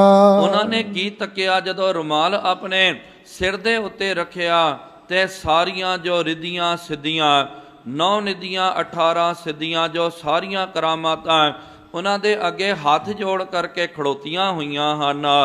ਬੰਧਨ ਕਰ ਗਮਨਿਓ ਸਦਨ ਮਾਤਾਦ ਕੁਟੰਬਾ। ਉਸ ਤੋਂ ਬਾਅਦ ਮਹਾਰਾਜ ਜੀ ਦੇ ਚਰਨਾਂ ਦੇ ਵਿੱਚ ਬੰਦਨਾ ਕੀਤੀ। ਮਹਾਰਾਜ ਜੀ ਦੀ ਆਗਿਆ ਲੈ ਕਰਕੇ ਫਿਰ ਬਾਅਦ ਦੇ ਵਿੱਚ ਆਪਣੇ ਪਰਿਵਾਰ ਦੇ ਵਿੱਚ ਗਏ। ਉੱਥੇ ਆਪਣੀ ਜੋ ਮਾਤਾ ਤੇ ਪਰਿਵਾਰ ਵਾਲੇ ਸਾਰਿਆਂ ਨੂੰ ਮਿਲ ਕਰਕੇ ਸਭ ਕੋ ਧੀਰਜ ਕਹਿ ਦਈ ਮੁਝ ਬੜੋ ਅਲੰਬਾ। ਉਹਨਾਂ ਸਾਰਿਆਂ ਨੂੰ ਸਾਵਣ ਮਲ ਜੀ ਨੇ ਧੀਰਜ ਦਿੱਤੀ ਤੇ ਕਿਹਾ ਕਿ ਭਾਈ ਤੁਸੀਂ ਬਿਲਕੁਲ ਫਿਕਰ ਨਾ ਕਰਨਾ ਕਰੋ, ਮੁਝ ਬੜੋ ਅਲੰਬਾ, ਮੈਨੂੰ ਮਹਾਰਾਜ ਜੀ ਨੇ ਬਹੁਤ ਵੱਡਾ ਆਸਰਾ, ਬਹੁਤ ਵੱਡਾ ਅਵਲੰਬ ਦੇ ਦਿੱਤਾ। ਨਹਿ ਚਿੰਤਾ ਚਿਤ ਮੈਂ ਕਰੋ ਪਦ ਊਚ ਮਿਲਿਓ ਹੈ। ਤੁਸੀਂ ਮਨ ਦੇ ਵਿੱਚ ਰੰਚਕ ਮਾਤਰ ਚਿੰਤਾ ਨਾ ਕਰਨਾ ਕਰੋ। ਸਤਿਗੁਰੂ ਮਹਾਰਾਜ ਜੀ ਨੇ ਬਹੁਤ ਵੱਡਾ ਪਦ, ਬਹੁਤ ਵੱਡਾ ਮੈਨੂੰ ਮੁਰਾਦਬਾ ਦੇ ਦਿੱਤਾ। ਮੁਦਿਤ ਕਰਿਓ ਪਰਿਵਾਰ ਕੋ ਪੁਨ ਪੰਥ ਚੱਲਿਓ ਹੈ। ਇਸ ਤਰ੍ਹਾਂ ਸਾਧ ਸੰਗਤ ਜੀ ਸਾਰੇ ਪਰਿਵਾਰ ਨੂੰ ਪ੍ਰਸੰਨ ਕਰਕੇ, ਕਿਉਂਕਿ ਪਰਿਵਾਰ ਦੇ ਮਨ ਦੇ ਵਿੱਚ ਹਾਲੇ ਵੀ ਡਰ ਸੀ, ਹਾਲੇ ਵੀ ਪਰਿਵਾਰ ਦੇ ਮਨ ਦੇ ਵਿੱਚ ਬਹੁਤ ਜ਼ਿਆਦਾ ਭੈ ਸੀ ਕਿ ਜੇ ਸਾਵਣ ਮਲ ਚੱਲ ਗਿਆ ਪਹਾੜੀ ਇਲਾਕੇ ਦੇ ਵਿੱਚ ਕੁਝ ਵੀ ਹਵੀ ਨਬੀ ਹੋ ਸਕਦੀ ਹੈ। ਲੇਕਿਨ ਜਦੋਂ ਸਾਵਣ ਮਲ ਜੀ ਨੇ ਉਹ ਰੁਮਾਲ ਦਿਖਾਇਆ, ਕਿਹਾ ਕਿ ਮਹਾਰਾਜ ਜੀ ਨੇ ਇਹ ਕਰਾਮਾਤਾਂ ਦਾ ਘਰ, ਇਹ ਰਿੱਧੀਆਂ ਸਿੱਧੀਆਂ ਮੈਨੂੰ ਦੇ ਦਿੱਤੀਆਂ। ਇਹ ਵੇਖ ਕਰਕੇ ਪਰਿਵਾਰ ਵਾਲੇ ਵੀ ਬਹੁਤ ਜ਼ਿਆਦਾ ਪ੍ਰਸੰਨ ਹੋਏ, ਉਹ ਨਿਸ਼ਚਿੰਤ ਹੋ ਗਏ। ਜੋ ਉਹਨਾਂ ਦੇ ਮਨ ਵਿੱਚ ਡਰ ਸੀ ਉਹ ਸਾਰਾ ਡਰ ਖਤਮ ਹੋ ਗਿਆ। ਸਨੈ ਸਨੈ ਗਮਨਿਓ ਤਬੈ ਮਗ ਉਲੰਘਿਓ ਸਾਰੇ। ਫਿਰ ਹੌਲੀ ਹੌਲੀ ਚੱਲ ਕਰਕੇ ਸ਼੍ਰੀ ਗੋਇੰਦਵਾਲ ਸਾਹਿਬ ਜੀ ਤੋਂ ਚੱਲ ਕੇ ਸਾਰਾ ਪੈਂਡਾ ਤੈਅ ਕਰਕੇ ਗਇਓ ਹਰੀਪੁਰ ਕੇ ਨਿਕਟ ਗਿਰ ਰੁਚਿਰ ਨਿਹਾਰੇ। ਜੋ ਪਹਾੜੀ ਇਲਾਕਾ ਉਹਦੇ ਵਿੱਚ ਇੱਕ ਨਗਰ ਵੱਜਦਾ, ਉਹਦਾ ਨਾਮ ਤੇ ਹਰੀਪੁਰ ਹੈ। ਉਸ ਨਗਰ ਦੇ ਵਿੱਚ ਸਾਵਣ ਮਲ ਜੀ ਚੱਲ ਗਏ। ਸੁੰਦਰ ਬਨ ਉਪਬਨ ਜਹਾਂ ਹਰਿਆਵਲ ਹੋਏ। ਉੱਥੇ ਜਾ ਕਰਕੇ ਕੀ ਤੱਕਦੇ ਹਨ ਕਿ ਉਸ ਨਗਰ ਦੇ ਵਿੱਚ ਬਹੁਤ ਜ਼ਿਆਦਾ ਸੁੰਦਰ ਬਨ ਉਪਬਨ ਬਹੁਤ ਜ਼ਿਆਦਾ ਹਨ। ਜਿੱਥੇ ਨਿਗਾਹ ਕਮਾਓ ਹਰਿਆਵਲਤਾ ਹੀ ਹਰਿਆਵਲਤਾ ਨਜ਼ਰ ਆ ਰਹੀ ਹੈ। ਹਰਿਤ ਪੱਤਰ ਫਲ ਫੂਲ ਗਨ ਸਾਵਨ ਮਲ ਜੋਏ। ਸਾਵਨ ਮਲ ਜੀ ਨੇ ਵੇਖਿਆ ਕਿ ਹਰ ਕੋਈ ਪੱਤਾ ਹਰਾ ਭਰਾ ਹੈ ਤੇ ਸਾਰੇ ਜੋ ਦਰਖਤ ਹਨ ਫਲਾਂ ਦੇ ਨਾਲ ਲੱਦੇ ਹੋਏ ਹਨ। ਬਿਮਲ ਨੀਰ ਗਨ ਬਾਪ ਕਾ ਗਨ ਰਹਿ ਬਿਹੰਗਾ। ਉਥੋਂ ਦਾ ਜਲ ਵੀ ਜਿਹੜਾ ਨਾ ਉਹ ਬਿਮਲ ਹੈ, ਮਲ ਤੋਂ ਰਹਿਤ ਹੈ। ਤੇ ਉਸ ਵੇਲੇ ਕੀ ਤੱਕਦੇ ਹਨ, ਬਹੁਤ ਸਾਰੇ ਜੋ ਪੰਛੀ ਆ ਕਰਕੇ ਉੱਥੇ ਕਲਰਵ ਨਾਦ ਕਰਦੇ ਹਨ। ਕਿਉਂਕਿ ਜਿੱਥੇ ਪ੍ਰਕਿਰਤੀ ਦਾ ਵਾਸਾ ਹੁੰਦਾ, ਪ੍ਰਕਿਰਤੀ ਆਪਣੇ ਪੂਰੇ ਰੰਗਾਂ ਦੇ ਵਿੱਚ ਖਿੜੀ ਹੋਈ ਹੁੰਦੀ ਨਾ, ਉਸ ਪਾਸੇ ਸਾਧ ਸੰਗਤ ਜੀ ਜਿੰਨੇ ਵੀ ਜੋ ਪਸ਼ੂ ਪੰਛੀ ਹਨ ਉਹਨਾਂ ਦਾ ਬਹੁਤ ਜ਼ਿਆਦਾ ਰੁਝਾਨ ਹੁੰਦਾ, ਉਹ ਉਸ ਪਾਸੇ ਚੱਲ ਜਾਂਦੇ ਹਨ। ਤੇ ਇਸ ਤਰ੍ਹਾਂ ਹਰਿਆਵਲਤਾ ਫਲਾਂ ਫੁੱਲਾਂ ਨੂੰ ਵੇਖ ਕਰਕੇ ਬਹੁਤ ਸਾਰੇ ਪੰਛੀ ਉੱਥੇ ਆ ਕਰਕੇ ਉਹਨਾਂ ਨੇ ਆਪਣਾ ਵਸੇਬਾ ਕਰਨਾ ਕੀਤਾ। ਨਰ ਅਵਕੀਰਨ ਜਹ ਕਹਾ ਧਰ ਬੇਖ ਸੁਰੰਗਾ। ਉੱਥੇ ਹਰ ਪਾਸੇ ਕੀ ਤੱਕਦੇ ਪਹਾੜਾਂ ਦੇ ਵਿੱਚ ਲੋਕੀ ਫੈਲੇ ਹੋਏ ਹਨ। ਕਿਹਦਾ ਇਸ ਪਹਾੜੀ ਦੇ ਉੱਤੇ ਘਰ ਹੈ, ਕਿਹਦਾ ਉਸ ਪਹਾੜੀ ਦੇ ਉੱਤੇ ਘਰ ਹੈ। ਸੁੰਦਰ ਸਰਬੰਗਨ ਬਿਖੈ ਤਰੁਣੀ ਗਨ ਹੇਰੀ। ਉੱਥੇ ਨਾਲ ਕੀ ਤੱਕਣਾ ਕੀਤਾ, ਉਥੋਂ ਦੇ ਲੋਕ ਜਾਂ ਉਥੋਂ ਦੀਆਂ ਜੋ ਇਸਤਰੀਆਂ, ਉਹਨਾਂ ਦੇ ਅੰਦਰ ਬਹੁਤ ਜ਼ਿਆਦੀ ਸੁੰਦਰਤਾ ਹੈ। ਹੁਣ ਇੱਥੋਂ ਕਵੀ ਰਾਜ ਜੀ ਸ਼ਿੰਗਾਰ ਰਸ ਜੋ ਹੈ ਅਲੰਕਾਰ ਦੇ ਰੂਪ ਦੇ ਵਿੱਚ ਉਹਦਾ ਵਰਣਨ ਕਰ ਰਹੇ ਹਨ। ਆਂਖ ਕਮਲ ਕੀ ਪਾਂਖਰੀ ਚਲ ਚਾਲ ਕਨੇਰੀ। ਉਥੋਂ ਦੇ ਲੋਕ ਬਹੁਤ ਜ਼ਿਆਦਾ ਸੁੰਦਰ ਹਨ। ਉਹਨਾਂ ਦੀਆਂ ਅੱਖਾਂ ਜੋ ਹਨ ਕਮਲ ਦੀਆਂ ਪਾਂਖਰੀਆਂ ਦੇ ਵੱਤ ਹਨ ਤੇ ਉਹਨਾਂ ਦੀ ਚਾਲ ਢਾਲ ਵੀ ਬੜੀ ਨਿਆਰੀ ਹੈ। ਵਿਦ ਬਦਨੀ ਸ਼ੁਕਰ ਸ਼ੋਧਰਾ ਸੁਟ ਸ਼ਾਮ ਸ਼ੁਕੇਸੀ। ਉਹਨਾਂ ਦੀਆਂ ਜੋ ਬੋਲੀਆਂ ਹਨ ਤੇ ਬੋਲੀ ਵੀ ਬਹੁਤ ਮਧੁਰਾੜੀ ਉਹਨਾਂ ਦੀ ਬੋਲੀ ਹੈ ਤੇ ਉਹਨਾਂ ਦੇ ਕੇਸ ਬੜੇ ਕਾਲੇ ਹਨ। ਗਜ ਗਮਨੀ ਸੁਰ ਕੋਕਲਾ ਕਟ ਕੇ ਹਰ ਜੈਸੀ। ਜਦੋਂ ਚੱਲਦੇ ਹਨ ਤੇ ਕੀ ਤੱਕਦੇ ਕਿ ਉਹਨਾਂ ਦੀ ਜੋ ਟੋਰ ਹੈ ਨਾ ਗੱਜ ਗਾਮਨੀ ਹੈ। ਜਿਸ ਤਰ੍ਹਾਂ ਹਾਥੀ ਮਸਤ ਹੋ ਕਰਕੇ ਚੱਲਦਾ ਹੈ, ਇਸ ਤਰ੍ਹਾਂ ਜੋ ਪਹਾੜੀ ਲੋਕ ਹਨ ਕੋਈ ਉਹਨਾਂ ਦੇ ਮਨ ਦੇ ਵਿੱਚ ਚਿੰਤਾ ਨਹੀਂ ਹੈ। ਮਸਤ ਹੋ ਕਰਕੇ ਗੱਜ ਦੀ ਜੋ ਹਾਥੀ ਦੀ ਚਾਲ ਵਾਂਗੂ ਉਹ ਤੁਰ ਰਹੇ ਹਨ। ਆਵਾਜ਼ ਬਹੁਤ ਜ਼ਿਆਦੀ ਉਹਨਾਂ ਦੀ ਸੁਰੀਲੀ ਹੈ। ਕੰਠ ਕਪੋਤੀ ਸੁੰਦਰੀ ਸਮ ਓਠ ਪ੍ਰਵਾਲਾ। ਉਹਨਾਂ ਦਾ ਜੋ ਕੰਠ ਹੈ, ਜੋ ਗਰੀਵਾ ਹੈ, ਉਹ ਕਪੋਦ ਦੇ ਵੱਤ ਹੈ ਤੇ ਬੁੱਲ ਵੀ ਬੜੇ ਸੋਹਣੇ ਹਨ। ਜੋਗਿਨ ਕੇ ਤੀਰਜ ਹਰੈ ਐਸੀ ਗਨ ਬਾਲਾ। ਇਸ ਤਰ੍ਹਾਂ ਦੇ ਜੋ ਲੋਕ ਤੇ ਬੀਬੀਆਂ ਜੋ ਹਨ ਜਿਨ੍ਹਾਂ ਨੂੰ ਵੇਖ ਕਰਕੇ ਜੋਗੀ ਰਾਜ ਆਦਿਕ ਉਹਨਾਂ ਦਾ ਧੀਰਜ ਵੀ ਖਤਮ ਹੋ ਜਾਵੇ। ਆਨ ਦੇਸ਼ ਅਵਨੀ ਬਿਖੈ ਤਿਸ ਦੇਸ਼ ਸਮਾਨਾ। ਆਨ ਦੇਸ਼ ਜੋ ਦੂਜੇ ਜੋ ਦੇਸ਼ ਦੇ ਲੋਕ ਹਨ ਤੇ ਉਹ ਜਿਹੜਾ ਦੇਸ਼ ਹੈ। ਅਬਲਾ ਕਿ ਤੂੰ ਹੋਤ ਨਹਿ ਆਸ ਰੁਚਰ ਮਹਾਨਾ। ਉੱਥੇ ਜਾ ਕਰਕੇ ਸਾਵਣ ਮਲ ਜੀ ਨੇ ਕੀਤਕ ਨਾ ਕੀਤਾ। ਉਥੋਂ ਦੇ ਲੋਕ ਬੜੇ ਨਿਆਰੇ ਹਨ, ਬਹੁਤ ਸੋਹਣੀ ਜਿਨ੍ਹਾਂ ਦੀ ਚਾਲ ਢਾਲ ਹੈ। ਸਰੀਰ ਦੀ ਦਿੱਖ ਵੀ ਬਹੁਤ ਜ਼ਿਆਦੀ ਫਬਰੀ ਹੈ, ਜੋ ਆਮ ਕਰਕੇ ਦੂਜੇ ਇਲਾਕਿਆਂ ਦੇ ਵਿੱਚ ਸਾਨੂੰ ਨਹੀਂ ਪ੍ਰਾਪਤ ਹੁੰਦੀ। ਰਾਜਧਾਨੀ ਤੇ ਨਿਰਪਤ ਕੀ ਨਰ ਗਨ ਤਨਵਾਨਾ। ਇਸ ਤਰ੍ਹਾਂ ਚੱਲ ਕਰਕੇ ਸਾਵਣ ਮਲ ਜੀ ਜਦੋਂ ਉਸ ਪਹਾੜੀ ਇਲਾਕੇ ਦੀ ਜੋ ਰਾਜਧਾਨੀ ਹੈ, ਉਹ ਉਥੋਂ ਦੀ ਰਾਜਧਾਨੀ ਦੇ ਵਿੱਚ ਜਦੋਂ ਗਏ ਕੀ ਤੱਕਣਾ ਕੀਤਾ ਕਿ ਉਥੋਂ ਦੇ ਜੋ ਲੋਕ ਹਨ, ਰਾਜਧਾਨੀ ਦੇ ਵਿੱਚ ਵਸਣ ਵਾਲੇ ਲੋਕ ਬਹੁਤ ਜ਼ਿਆਦਾ ਧਨਵਾਨ, ਬਹੁਤ ਜ਼ਿਆਦਾ ਮਾਇਆ ਧਾਰੀ। ਪਿਕ ਸੁੰਦਰਤਾ ਅਧਿਕ ਹੀ ਪੁਨ ਨਿਕਟ ਪਿਆਨਾ। ਇਸ ਤਰ੍ਹਾਂ ਉਸ ਨਗਰ ਦੀ ਸੁੰਦਰਤਾ ਵੇਖ ਕਰਕੇ ਸਾਵਣ ਮਲ ਜੀ ਉਸ ਪਾਸੇ ਚੱਲ ਗਏ। ਰੋਦਨ ਕੋ ਬੜ ਸ਼ਬਦ ਹੋਵੈ ਸੁਨ ਸ਼੍ਰੋਨ ਮਝਾਰਾ। ਜਦੋਂ ਸਾਧ ਸੰਗਤ ਜੀ ਸਾਵਣ ਮਲ ਜੀ ਉਸ ਨਗਰ ਦੇ ਵਿੱਚ ਗਏ, ਰਾਜੇ ਦੇ ਮਹਿਲਾਂ ਦੇ ਕੋਲ ਗਏ, ਉੱਥੇ ਕੀ ਸੁਣਦੇ ਕਿ ਉੱਥੇ ਬਹੁਤ ਜ਼ਿਆਦਾ ਰੋਣ ਦੀ ਧੁਨੀ ਆ ਰਹੀ ਹੈ। ਲੋਕ ਬਹੁਤ ਜ਼ਿਆਦਾ ਸ਼ੋਕ ਕਰ ਰਹੇ ਸਨ। ਲੋਕ ਸੈਂਕੜੇ ਮਿਲ ਰਹੇ ਕਰ ਹਾਹਾਕਾਰਾ। ਸੈਂਕੜਿਆਂ ਦੀ ਗਿਣਤੀ ਦੇ ਵਿੱਚ ਲੋਕ ਮਿਲ ਕਰਕੇ ਹਾਹਾਕਾਰ ਕਰ ਰਹੇ। ਬੂਝਿਓ ਇੱਕ ਨਰ ਕਿਆ ਭਇਓ ਕਿਉਂ ਰੋਦਨ ਠਾਨੈ। ਸਾਵਣ ਮਲ ਜੀ ਨੇ ਜਾ ਕਰਕੇ ਪੁੱਛਣਾ ਕੀਤਾ ਕਿ ਭਾਈ ਦੱਸੋ ਇਹ ਲੋਕ ਕਿਉਂ ਵਿਰਲਾਪ ਕਰ ਰਹੇ, ਕਿਉਂ ਇੰਨਾ ਉਹ ਦੀਨ ਮਨਾ ਹੋਏ ਹਨ। ਨਗਰ ਦੁਖੀ ਸਗਰੋ ਹੈ ਔਰ ਸ਼ੋਕ ਮਹਾਨੈ। ਚਲੋ ਇੱਕ ਦੋ ਬੰਦਾ ਕੋਈ ਦੁਖੀ ਹੋਵੇ ਤੇ ਆਪਾਂ ਮੰਨ ਸਕਦੇ ਹਾਂ, ਲੇਕਿਨ ਸਾਰਾ ਦਾ ਸਾਰਾ ਨਗਰ ਦੁਖੀ ਹੈ, ਸਾਰੇ ਸ਼ੋਕਾਤੁਰ ਹੋਏ ਹਨ। ਇਹਦਾ ਕੀ ਕਾਰਨ ਹੈ? ਕੋਵੈ ਸੋ ਬੜ ਬਿਗਨ ਭਾ ਵਿਆਕੁਲ ਨਰ ਨਾਰੀ। ਇਹੋ ਜਿਹਾ ਕਿਹੜਾ ਬਿਗਨ ਆ ਕਰਕੇ ਤੁਹਾਡੇ ਉੱਤੇ ਪੈ ਗਿਆ ਜਿਸ ਕਰਕੇ ਸਾਰੇ ਲੋਕ ਬਹੁਤ ਜ਼ਿਆਦਾ ਦੁਖੀ ਹਨ। ਦਿਖੀਅਤ ਹਰਕਤ ਕੋ ਨਹੀਂ ਸਭ ਹੈ ਇੱਕ ਸਾਰੀ। ਹਰ ਪਾਸੇ ਦੁੱਖ ਦਾ ਹੀ ਮਾਤਮ ਪਸਰਿਆ ਹੋਇਆ ਹੈ, ਕੋਈ ਵੀ ਆਨੰਦਿਤ ਮੈਨੂੰ ਨਜ਼ਰ ਨਹੀਂ ਆ ਰਿਹਾ। ਨਰ ਨੈ ਭਣਿਓ ਬਿਰਤਾਂਤ ਤਬ ਜੋ ਨਗਰ ਨਰੇਸ਼ਾ।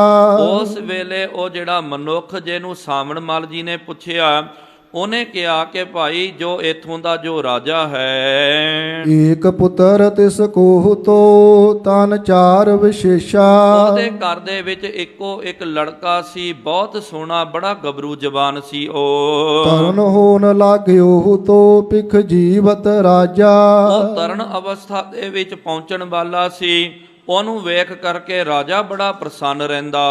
ਪਟਰਾਨੀ ਕੋ ਪਰਮ ਪ੍ਰਿਯ ਮ੍ਰਿਤੁ ਪਇਓ ਸੋ ਆਜਾ। ਜੋ ਪਟਰਾਨੀ ਸੀ ਨਾ ਰਾਜੇ ਦੀ, ਉਹਦਾ ਵੀ ਉਹ ਬੱਚਾ ਪਰਮ ਪ੍ਰਿਯ ਸੀ।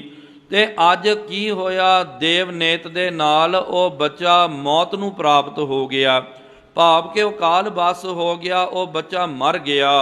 ਜਾਂ ਤੇ ਸਭ ਵਿਆਕੁਲ ਭਏ ਨ੍ਰਿਪ ਪਾਕ ਉਤਾਰੀ। ਇਸ ਕਰਕੇ ਸਾਰੇ ਲੋਕ ਬਹੁਤ ਜ਼ਿਆਦਾ ਵਿਆਕੁਲ ਹੋ ਗਏ ਹਨ। ਜਦੋਂ ਰਾਜਾ ਵਿਆਕੁਲ ਹੋ ਜਾਵੇ, ਦੁਖੀ ਹੋ ਜਾਵੇ, ਤੇ ਫਿਰ ਪ੍ਰਜਾ ਵੀ ਵਿਆਕੁਲ ਹੋ ਜਾਂਦੀ ਹੈ, ਉਹ ਵੀ ਦੁਖੀ ਹੋ ਜਾਂਦੇ ਹਨ।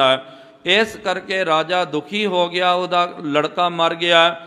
ਰਾਜੇ ਦੇ ਦੁਖੀ ਹੋਣ ਕਰਕੇ ਸਾਰੀ ਪ੍ਰਜਾ ਬਹੁਤ ਜ਼ਿਆਦਾ ਦੁਖਿਤ ਹੋ ਗਈ। ਪੀਟਤ ਸਿਰ ਸੁਦਨ ਰਹੀ ਮੂਰਛਨ ਧਾਰੀ। ਤੇ ਇਹ ਲੋਕ ਜਿਹੜੇ ਹਨ, ਰਾਜਾ ਹੋ ਗਿਆ, ਉਹਦੀ ਘਰਵਾਲੀ ਹੈ, ਉਹ ਦੁਆਥਣਾ ਮਾਰ ਕਰਕੇ ਪਿੱਟਦੀ ਹੈ ਤੇ ਬਾਰ-ਬਾਰ ਮੂਰਛਨਾ ਨੂੰ ਪ੍ਰਾਪਤ ਹੁੰਦੀ ਹੈ। ਤਿਮਰਾਨੀ ਆਤੁਰ ਬੜੀ ਪਾਰਿ ਦੇ ਕਲੇਸ਼ੂ। ਇਸ ਤਰ੍ਹਾਂ ਹੀ ਬਹੁਤ ਜਦੋਂ ਕਲੇਸ਼ ਪੈ ਗਿਆ, ਰਾਜਾ ਵੀ ਬੜਾ ਦੁਖੀ ਹੈ ਤੇ ਰਾਣੀ ਵੀ ਬਹੁਤ ਜ਼ਿਆਦੀ ਦੁਖੀ ਹੈ। ਪ੍ਰਜਾ ਕੁਤੋ ਹਰ ਖੈਰਿਦੈ ਦੁਖ ਲਿਓ ਅਸ਼ੇਸ਼ੂ। ਜਦੋਂ ਰਾਜ ਪਰਿਵਾਰ ਦੁਖੀ ਹੋ ਜਾਵੇ, ਦੁਖਿਤ ਹੋ ਜਾਵੇ, ਤਾਂ ਤੁਸੀਂ ਦੱਸੋ ਕਿ ਉਹਨਾਂ ਦੀ ਪ੍ਰਜਾ ਕਿਸ ਤਰ੍ਹਾਂ ਆਨੰਦ ਮਾਣ ਸਕਦੀ ਹੈ, ਉਹ ਕਿਸ ਤਰ੍ਹਾਂ ਸੁੱਖ ਦੇ ਵਿੱਚ ਰਹਿ ਸਕਦੀ।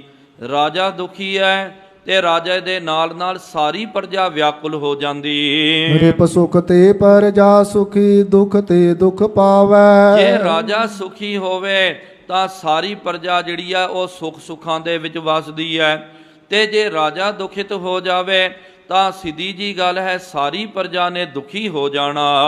ਇਮ ਵਿਆਕੁਲ ਨਰ ਹੋਏ ਰਹੇ ਰਵ ਰੁਦਨ ਉਠਾਵੈ। ਇਸ ਕਰਕੇ ਸਾਰੇ ਲੋਕ ਬਹੁਤ ਜ਼ਿਆਦਾ ਦੁਖਿਤ ਹਨ, ਦੀਨ ਮਨਾ ਹੋ ਕਰਕੇ ਬਹੁਤ ਵਿਰਲਾਪ ਕਰ ਰਹੇ। ਸੁਨ ਕੈ ਚਿਤ ਮੈਂ ਚਿਤਵਤੋ ਇਹੋ ਅਜਮਤ ਥਾਈ। ਇਹ ਸੁਣ ਕਰਕੇ ਸਾਵਣ ਮਲ ਜੀ ਨੇ ਮਨ ਹੀ ਮਨ ਵਿਚਾਰ ਕਰਨਾ ਕੀਤਾ।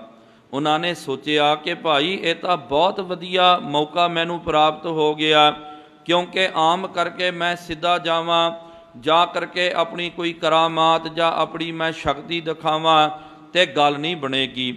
ਹੁਣ ਤਾਂ ਇਹ ਤਾਂ ਬਣੀ ਬਣਾਈ ਗੱਲ ਹੋ ਗਈ, ਇੱਥੇ ਤਾਂ ਅਜ਼ਮਤ ਦੀ ਲੋੜ ਹੈ, ਇੱਥੇ ਕਰਾਮਾਤ ਦੀ ਲੋੜ ਹੈ। ਜੇ ਮੈਂ ਇੱਥੇ ਗਿਆ, ਇਹ ਮੌਕੇ ਨੂੰ ਸਾਂਭ ਕਰਕੇ ਮੈਂ ਆਪਣੀ ਜੋ ਸਤਿਗੁਰੂ ਮਹਾਰਾਜ ਜੀ ਨੇ ਜੋ ਕਰਾਮਾਤ ਮੈਨੂੰ ਦਿੱਤੀ, ਉਹ ਕਰਾਮਾਤ ਜੇ ਮੈਂ ਇੱਥੇ ਦਿਖਾਵਾਂ ਤਾਂ ਮੈਂ ਜਿਸ ਮਨਸੂਬੇ ਨੂੰ ਧਾਰਨ ਕਰਕੇ ਆਇਆ ਹਾਂ, ਉਹ ਮੇਰੀ ਮਨ ਦੀ ਮੁਰਾਦ ਪੂਰੀ ਹੋ ਸਕਦੀ ਹੈ। ਨਰਿਪ ਸੁਤ ਏਕ ਜਿਵਾਏ ਬੇ ਸਭ ਲਾਗੈ ਪਾਈ। ਜੇ ਰਾਜੇ ਦਾ ਲੜਕਾ ਮੈਂ ਆਪਣੀ ਸ਼ਕਤੀ ਦੇ ਨਾਲ ਜੋ ਮਹਾਰਾਜ ਜੀ ਨੇ ਮੈਨੂੰ ਦਿੱਤੀ, ਉਹਦੇ ਨਾਲ ਮੈਂ ਜੇ ਰਾਜੇ ਨੂੰ ਜੀਵਤ ਕਰ ਦੇਵਾਂ ਤਾਂ ਸਾਰੇ ਲੋਕ, ਜੇ ਰਾਜਾ ਮੇਰੇ ਚਰਨੀ ਲੱਗ ਗਿਆ, ਗੁਰੂ ਸਾਹਿਬ ਜੀ ਦੇ ਚਰਨਾਂ ਦਾ ਭੌਰਾ ਬਣ ਗਿਆ, ਤੇ ਫਿਰ ਸਾਰੀ ਜੋ ਪ੍ਰਜਾ ਹੈ ਉਹਨਾਂ ਨੇ ਸਿੱਖੀ ਨੂੰ ਧਾਰਨ ਕਰ ਲੈਣਾ, ਉਹਨਾਂ ਨੇ ਸਤਿਗੁਰੂ ਮਹਾਰਾਜ ਜੀ ਦੇ ਚਰਨਾਂ ਦੇ ਮੁਰੀਦ ਬਣ ਜਾਣਾ। ਨਾਲ ਸਾਧ ਸੰਗਤ ਜੀ, ਜੋ ਆਪਾਂ ਅੱਜ ਹੁਣ ਇਤਿਹਾਸ ਦੀ ਵਿਚਾਰ ਕਰ ਰਹੇ ਹਾਂ, ਨਾਲ ਨਾਲ ਸਾਧ ਸੰਗਤ ਜੀ, ਅੱਜ ਦੋ ਪਾਵਨ ਇਤਿਹਾਸਕ ਦਿਹਾੜਾ ਹੈ। ਧੰਨ ਧੰਨ ਦਸਮੇਸ਼ ਪਿਤਾ ਹੱਕ ਹੱਕ ਆਗਾਹ ਗੁਰ ਗੋਬਿੰਦ ਸਿੰਘ, ਸ਼ਾਹੇ ਸ਼ਾਹਨਸ਼ਾਹ ਗੁਰ ਗੋਬਿੰਦ ਸਿੰਘ। ਐਸੇ ਦੀਨ ਦਿਆਲ ਸਤਿਗੁਰੂ ਸੱਚੇ ਪਾਤਸ਼ਾਹ ਜੀ ਮਹਾਰਾਜ ਜੀ ਨੇ ਆਪਣੇ ਤਨ ਦਾ ਤਿਆਗ ਕਰਕੇ ਸੱਚਖੰਡ ਗਮਨ ਕਰਨਾ ਕੀਤਾ। ਜਦੋਂ ਸਤਿਗੁਰੂ ਸੱਚੇ ਪਾਤਸ਼ਾਹ ਜੀ ਮਹਾਰਾਜ ਹਜੂਰ ਸਾਹਿਬ ਜੀ ਦੀ ਧਰਤੀ ਤੇ ਗਏ, ਉਸ ਧਰਤੀ ਤੇ ਸਤਿਗੁਰੂ ਮਹਾਰਾਜ ਜੀ ਨੇ ਬੇਅੰਤ ਕੌਤਕ ਕਰਨਾ ਕੀਤਾ। ਬਹੁਤ ਸਤਿਗੁਰੂ ਮਹਾਰਾਜ ਜੀ ਨੇ ਉੱਥੇ ਸਿੱਖੀ ਦਾ ਪ੍ਰਚਾਰ ਪ੍ਰਸਾਰ ਕੀਤਾ। ਜਦੋਂ ਸਾਧ ਸੰਗਤ ਜੀ, ਦੋ ਪਠਾਨ ਜਿਹੜੇ ਹਨ, ਜਮਸ਼ਦ ਖਾਂ ਤੇ ਗੁਲ ਖਾਨ, ਇਹਨਾਂ ਨੇ ਸਤਿਗੁਰੂ ਮਹਾਰਾਜ ਜੀ ਦੇ ਉੱਤੇ ਜਾਨਲੇਵਾ ਕਾਤਲਾਨਾ ਜਦੋਂ ਹਮਲਾ ਕਰਨਾ ਕੀਤਾ, ਉਸ ਵੇਲੇ ਇੱਕ ਨੂੰ ਤਾਂ ਸਤਿਗੁਰੂ ਮਹਾਰਾਜ ਜੀ ਜੋ ਆਪਣੀ ਕਮਰ ਕਸੇ ਦੇ ਵਿੱਚ ਸ੍ਰੀ ਸਾਹਿਬ ਰੱਖਦੇ ਸਨ, ਇੱਕ ਨੂੰ ਤਾਂ ਸਤਿਗੁਰੂ ਮਹਾਰਾਜ ਜੀ ਨੇ ਉੱਥੇ ਹੀ ਝਟਕਾ ਦਿੱਤਾ, ਉਹਨੂੰ ਖਤਮ ਕਰ ਦਿੱਤਾ। ਇੱਕ ਜਿਹੜਾ ਭਜਣ ਦੇ ਵਿੱਚ ਕਾਮਯਾਬ ਹੋ ਗਿਆ, ਲੇਕਿਨ ਜ਼ਿਆਦਾ ਦੂਰ ਤੱਕ ਉਹ ਭੱਜ ਨਹੀਂ ਸਕਿਆ। ਸਿੱਖਾਂ ਨੇ ਉਹਨੂੰ ਵੀ ਕਾਬੂ ਕਰ ਲਿਆ ਤੇ ਉਹਨੂੰ ਵੀ ਉਹਦੇ ਕੀਤੇ ਦੀ ਜਦੋਂ ਸਜ਼ਾ ਦੇ ਦਿੱਤੀ, ਉਸ ਤੋਂ ਬਾਅਦ ਸਾਰੀਆਂ ਸੰਗਤਾਂ ਗੁਰੂ ਕੇ ਸਿੰਘ ਸਤਿਗੁਰੂ ਮਹਾਰਾਜ ਜੀ ਦੇ ਹਜ਼ੂਰੀ ਦੇ ਵਿੱਚ ਆਏ। ਕੀ ਤੱਕਿਆ ਕਿ ਇਸ ਜ਼ਾਲਮ ਨੇ, ਇਹਨਾਂ ਦੁਸ਼ਟਾਂ ਨੇ ਮਹਾਰਾਜ ਜੀ ਦੀ ਬੱਖੀ ਦੇ ਉੱਤੇ ਬਹੁਤ ਗਹਿਰਾ ਜਾਨਲੇਵਾ ਹਮਲਾ ਕਰਨਾ ਕੀਤਾ। ਮਹਾਰਾਜ ਜੀ ਦੇ ਚਰਨਾਂ ਵਿੱਚ ਬੇਨਤੀ ਕੀਤੀ ਗਈ। ਤੁਰੰਤ ਸਾਧ ਸੰਗਤ ਜੀ ਜਿਹੜੇ ਵੈਦ ਸਨ, ਜੋ ਜਰਾ ਸਨ, ਵਿਸ਼ੇਸ਼ ਕਰਕੇ ਕਿਹਾ ਜਾਂਦਾ ਕਿ ਜਰਮਨ ਦਾ ਜਿਹੜਾ ਬਹੁਤ ਵੱਡਾ ਸਰਜਨ ਸੀ, ਜੋ ਜਰਾ ਸੀ, ਉਸ ਵੇਲੇ ਬਹਾਦਰ ਸ਼ਾਹ ਦੇ ਨਾਲ ਉਹ ਵੀ ਹਜੂਰ ਸਾਹਿਬ ਦੱਖਣ ਦੀ ਧਰਤੀ ਦੇ ਵਿੱਚ ਸੀ, ਉਹਨੂੰ ਸੱਦਿਆ ਗਿਆ। ਉਹ ਜਦੋਂ ਆਇਆ, ਉਹਨੇ ਆ ਕਰਕੇ ਸਤਿਗੁਰੂ ਮਹਾਰਾਜ ਜੀ ਨੂੰ ਟਾਂਕੇ ਲਾ ਦਿੱਤੇ। ਟਾਂਕੇ ਲਾਏ ਤੇ ਫਿਰ ਜ਼ਖਮ ਜਿਹੜਾ ਉਹ ਹਰਾ ਹੋ ਰਿਹਾ ਸੀ, ਭਾਵ ਕਿ ਜ਼ਖਮ ਸੁੱਕ ਰਿਹਾ ਸੀ। ਫਿਰ ਕੀ ਹੋਇਆ, ਇੱਕ ਦਿਨ ਕੁਛ ਜਿਹੜੇ ਤੁਰਕ ਜਿਹੜੇ ਹਨ, ਜੋ ਰਾਜੇ ਦੇ ਜੋ ਮੋਹਤਬਰ ਬੰਦੇ, ਉਹ ਮਹਾਰਾਜ ਜੀ ਦੇ ਕੋਲ ਆਏ। ਸਤਿਗੁਰੂ ਮਹਾਰਾਜ ਜੀ ਦਾ 9 ਟੰਕੋਰ ਦਾ ਜਿਹੜਾ ਸਖਤ ਕਠੋਰ ਜਿਹੜਾ ਤਨਖ ਵੇਖ ਕਰਕੇ ਉਹਨਾਂ ਦੇ ਮਨ ਦੇ ਵਿੱਚ ਇਹ ਸ਼ੰਕਾ ਪੈਦਾ ਹੋਈ। ਉਹਨਾਂ ਨੂੰ ਲੱਗਿਆ ਕਿ ਸਤਿਗੁਰੂ ਮਹਾਰਾਜ ਜੀ ਦਾ ਤਾਂ ਭਾਈ ਉਹਨਾਂ ਡੀਲ ਡੌਲ ਨਹੀਂ ਹੈ। ਐਵੇਂ ਮਹਾਰਾਜ ਜੀ ਨੇ ਇਹ ਦਿਖਾਉਣ ਦੇ ਲਈ ਇਹ ਤਨਖ ਰੱਖਣਾ ਕੀਤਾ, ਉਹਨਾਂ ਦੇ ਸ਼ੰਕੇ ਦੀ ਨਿਵਰਤੀ ਕਰਨ ਦੇ ਲਈ। ਤੇ ਨਾਲ ਸਤਿਗੁਰੂ ਮਹਾਰਾਜ ਨੂੰ ਪਤਾ ਸੀ ਕਿ ਭਾਈ ਹੁਣ ਸਾਡਾ ਸਮਾਂ ਨਜ਼ਦੀਕ ਆ ਗਿਆ। ਸਤਿਗੁਰੂ ਮਹਾਰਾਜ ਜੀ ਨੇ ਉਹ 9 ਟੰਕੋਰ ਦਾ ਤਨਖ ਲੈ ਕਰਕੇ ਚਿੱਲੇ ਦੇ ਵਿੱਚ ਤੀਰ ਰੱਖ ਕਰਕੇ ਸਤਿਗੁਰੂ ਮਹਾਰਾਜ ਜੀ ਨੇ ਪੂਰਾ ਬਲ ਲਾ ਕਰਕੇ ਜਦੋਂ ਤੀਰ ਚਲਾਇਆ, ਇੱਕ ਪਾਸੇ ਤਾਂ ਸਾਧ ਸੰਗਤ ਜੀ ਤੀਰ ਨਿਕਲ ਗਿਆ, ਜੋ ਜ਼ਖਮ ਹਾਲੇ ਪੂਰਾ ਨਹੀਂ ਸੁੱਕਿਆ, ਉਹ ਟਾਂਕੇ ਕੱਚੇ ਸਨ, ਉਹ ਟਾਂਕੇ ਟੁੱਟ ਗਏ। ਫਿਰ ਤੋਂ ਉਹਨਾਂ ਦੇ ਅੰਦਰੋਂ ਲਹੂ ਜਿਹੜਾ ਪ੍ਰਗਟ ਹੋਇਆ। ਸਿੰਘਾਂ ਨੇ ਬੇਨਤੀ ਕੀਤੀ, ਸਤਿਗੁਰੂ ਮਹਾਰਾਜ ਅਸੀਂ ਤੁਰੰਤ ਜਾ ਕਰਕੇ ਵੈਦ ਹਕੀਮ ਜਰਾ ਆਦਿਕ ਨੂੰ ਲੈ ਕੇ ਆਉਂਦੇ ਹਾਂ, ਆਪ ਜੀ ਦਾ ਉਪਚਾਰ ਕਰਾਂਗੇ। ਸਤਿਗੁਰੂ ਮਹਾਰਾਜ ਨੇ, ਦੇਖੋ ਗੁਰਮੁਖੋ, ਪਹਿਲੀ ਵਾਰੀ ਤਾਂ ਮਹਾਰਾਜ ਜੀ ਨੇ ਮੰਨ ਲਿਆ। ਪਹਿਲੇ ਵਾਰੀ ਤਾਂ ਸਤਿਗੁਰੂ ਮਹਾਰਾਜ ਜੀ ਨੇ ਟਾਂਕੇ ਲਵਾ ਲਏ। ਦੂਜੀ ਵਾਰੀ ਜਦੋਂ ਟਾਂਕੇ ਟੁੱਟ ਗਏ, ਸਿੰਘਾਂ ਨੇ ਬੇਨਤੀ ਕੀਤੀ। ਮਹਾਰਾਜ ਨੇ ਕਿਹਾ, ਨਹੀਂ ਭਾਈ, ਹੁਣ ਸਾਡਾ ਸਦੜਾ ਆ ਗਿਆ ਹੈ, ਹੁਣ ਪ੍ਰਭਪੁਰ ਪਿਆਨਾ ਕਰਨਾ, ਸੱਚਖੰਡ ਗਮਨ ਕਰਨਾ ਹੈ, ਹੁਣ ਇਸ ਮਾਤ ਲੋਕ ਦੀ ਯਾਤਰਾ ਸਾਡੀ ਪੂਰੀ ਹੋ ਜਾਵੇਗੀ। ਜਦੋਂ ਇਹ ਬਚਨ ਗੁਰੂ ਕੇ ਖਾਲਸੇ ਨੇ ਸਰਵਣ ਕੀਤਾ, ਬਹੁਤ ਜ਼ਿਆਦਾ ਦੀਨਮਨਾ ਹੋ ਗਏ। ਉਹਨਾਂ ਨੇ ਹੱਥ ਜੋੜ ਕਰਕੇ ਮਹਾਰਾਜ ਜੀ ਦੇ ਚਰਨਾਂ ਵਿੱਚ ਅਰਜ਼ ਕੀਤੀ, ਬੇਨਤੀ ਕੀਤੀ ਕਿ ਸਤਿਗੁਰੂ ਮਹਾਰਾਜ ਜੀਓ, ਆਦਿ ਕਾਲ ਤੋਂ ਗੁਰੂ ਨਾਨਕ ਦੇਵ ਜੀ ਮਹਾਰਾਜ ਜੀ ਤੋਂ ਲੈ ਕਰਕੇ ਇਹ ਪਰਪਾਟੀ, ਇਹ ਮਰਿਆਦਾ ਚਲੀ ਆ ਰਹੀ ਹੈ। ਜਦੋਂ ਵੀ ਕੋਈ ਸਤਿਗੁਰੂ ਮਹਾਰਾਜ ਆਪਣੇ ਸਰੀਰ ਦਾ, ਆਪਣੇ ਤਨ ਦਾ ਤਿਆਗ ਕਰਦੇ, ਉਹ ਨਵੇਂ ਸਤਿਗੁਰੂ ਮਹਾਰਾਜ ਜੀ ਦੇ ਲੜ ਲਾਉਂਦੇ ਹਨ। ਤੇ ਆਪ ਜੀ ਦੱਸੋ, ਅੱਜ ਤੋਂ ਬਾਅਦ ਆਪ ਜੀ ਨੇ ਬਚਨ ਕੀਤਾ ਕਿ ਆਪ ਜੀ ਨੇ ਆਪਣੇ ਤਨ ਦਾ, ਸਰੀਰ ਦਾ ਤਿਆਗ ਕਰਕੇ ਸੱਚਖੰਡ ਗਮਨ ਕਰਨਾ। ਠੀਕ ਹੈ ਮਹਾਰਾਜ, ਸਾਨੂੰ ਕਿਹਦੇ ਲੜ ਲਾ ਕਰਕੇ ਜਾ ਰਹੇ ਹੋ?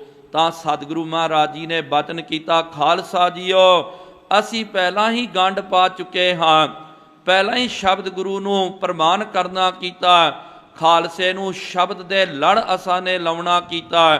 ਤੇ ਫਿਰ ਪ੍ਰਤੱਖ ਸਤਿਗੁਰੂ ਮਹਾਰਾਜ ਜੀ ਨੇ ਦੀਵਾਲੀ ਤੋਂ ਬਾਅਦ ਜੋ ਦੂਜ ਵਾਲਾ ਦਿਹਾੜਾ ਆਉਂਦਾ ਤੇ ਪਾਵਨ ਅਸਥਾਨ ਤੇ ਧੰਨ ਸ਼੍ਰੀ ਗੁਰੂ ਗ੍ਰੰਥ ਸਾਹਿਬ ਜੀ ਮਹਾਰਾਜ ਜੀ ਦਾ ਪ੍ਰਕਾਸ਼ ਕਰਕੇ ਸਤਿਗੁਰੂ ਮਹਾਰਾਜ ਜੀ ਨੇ ਗੁਰਤਾ ਗੱਦੀ, ਜੋ ਰਸਮ ਹੁੰਦੀ ਨਾ 5 ਪੈਸੇ ਨਰੀਏਲ ਦੀ, ਉਹ ਸਾਰੀ ਰਸਮ, ਉਹ ਮਰਿਆਦਾ ਪੂਰੀ ਕਰਕੇ ਸਤਿਗੁਰੂ ਮਹਾਰਾਜ ਜੀ ਨੇ ਗੁਰਤਾ ਗੱਦੀ ਧੰਨ ਸ਼੍ਰੀ ਗੁਰੂ ਗ੍ਰੰਥ ਸਾਹਿਬ ਜੀ ਮਹਾਰਾਜ ਜੀ ਨੂੰ ਅਰਪਣ ਕਰਨਾ ਕੀਤਾ।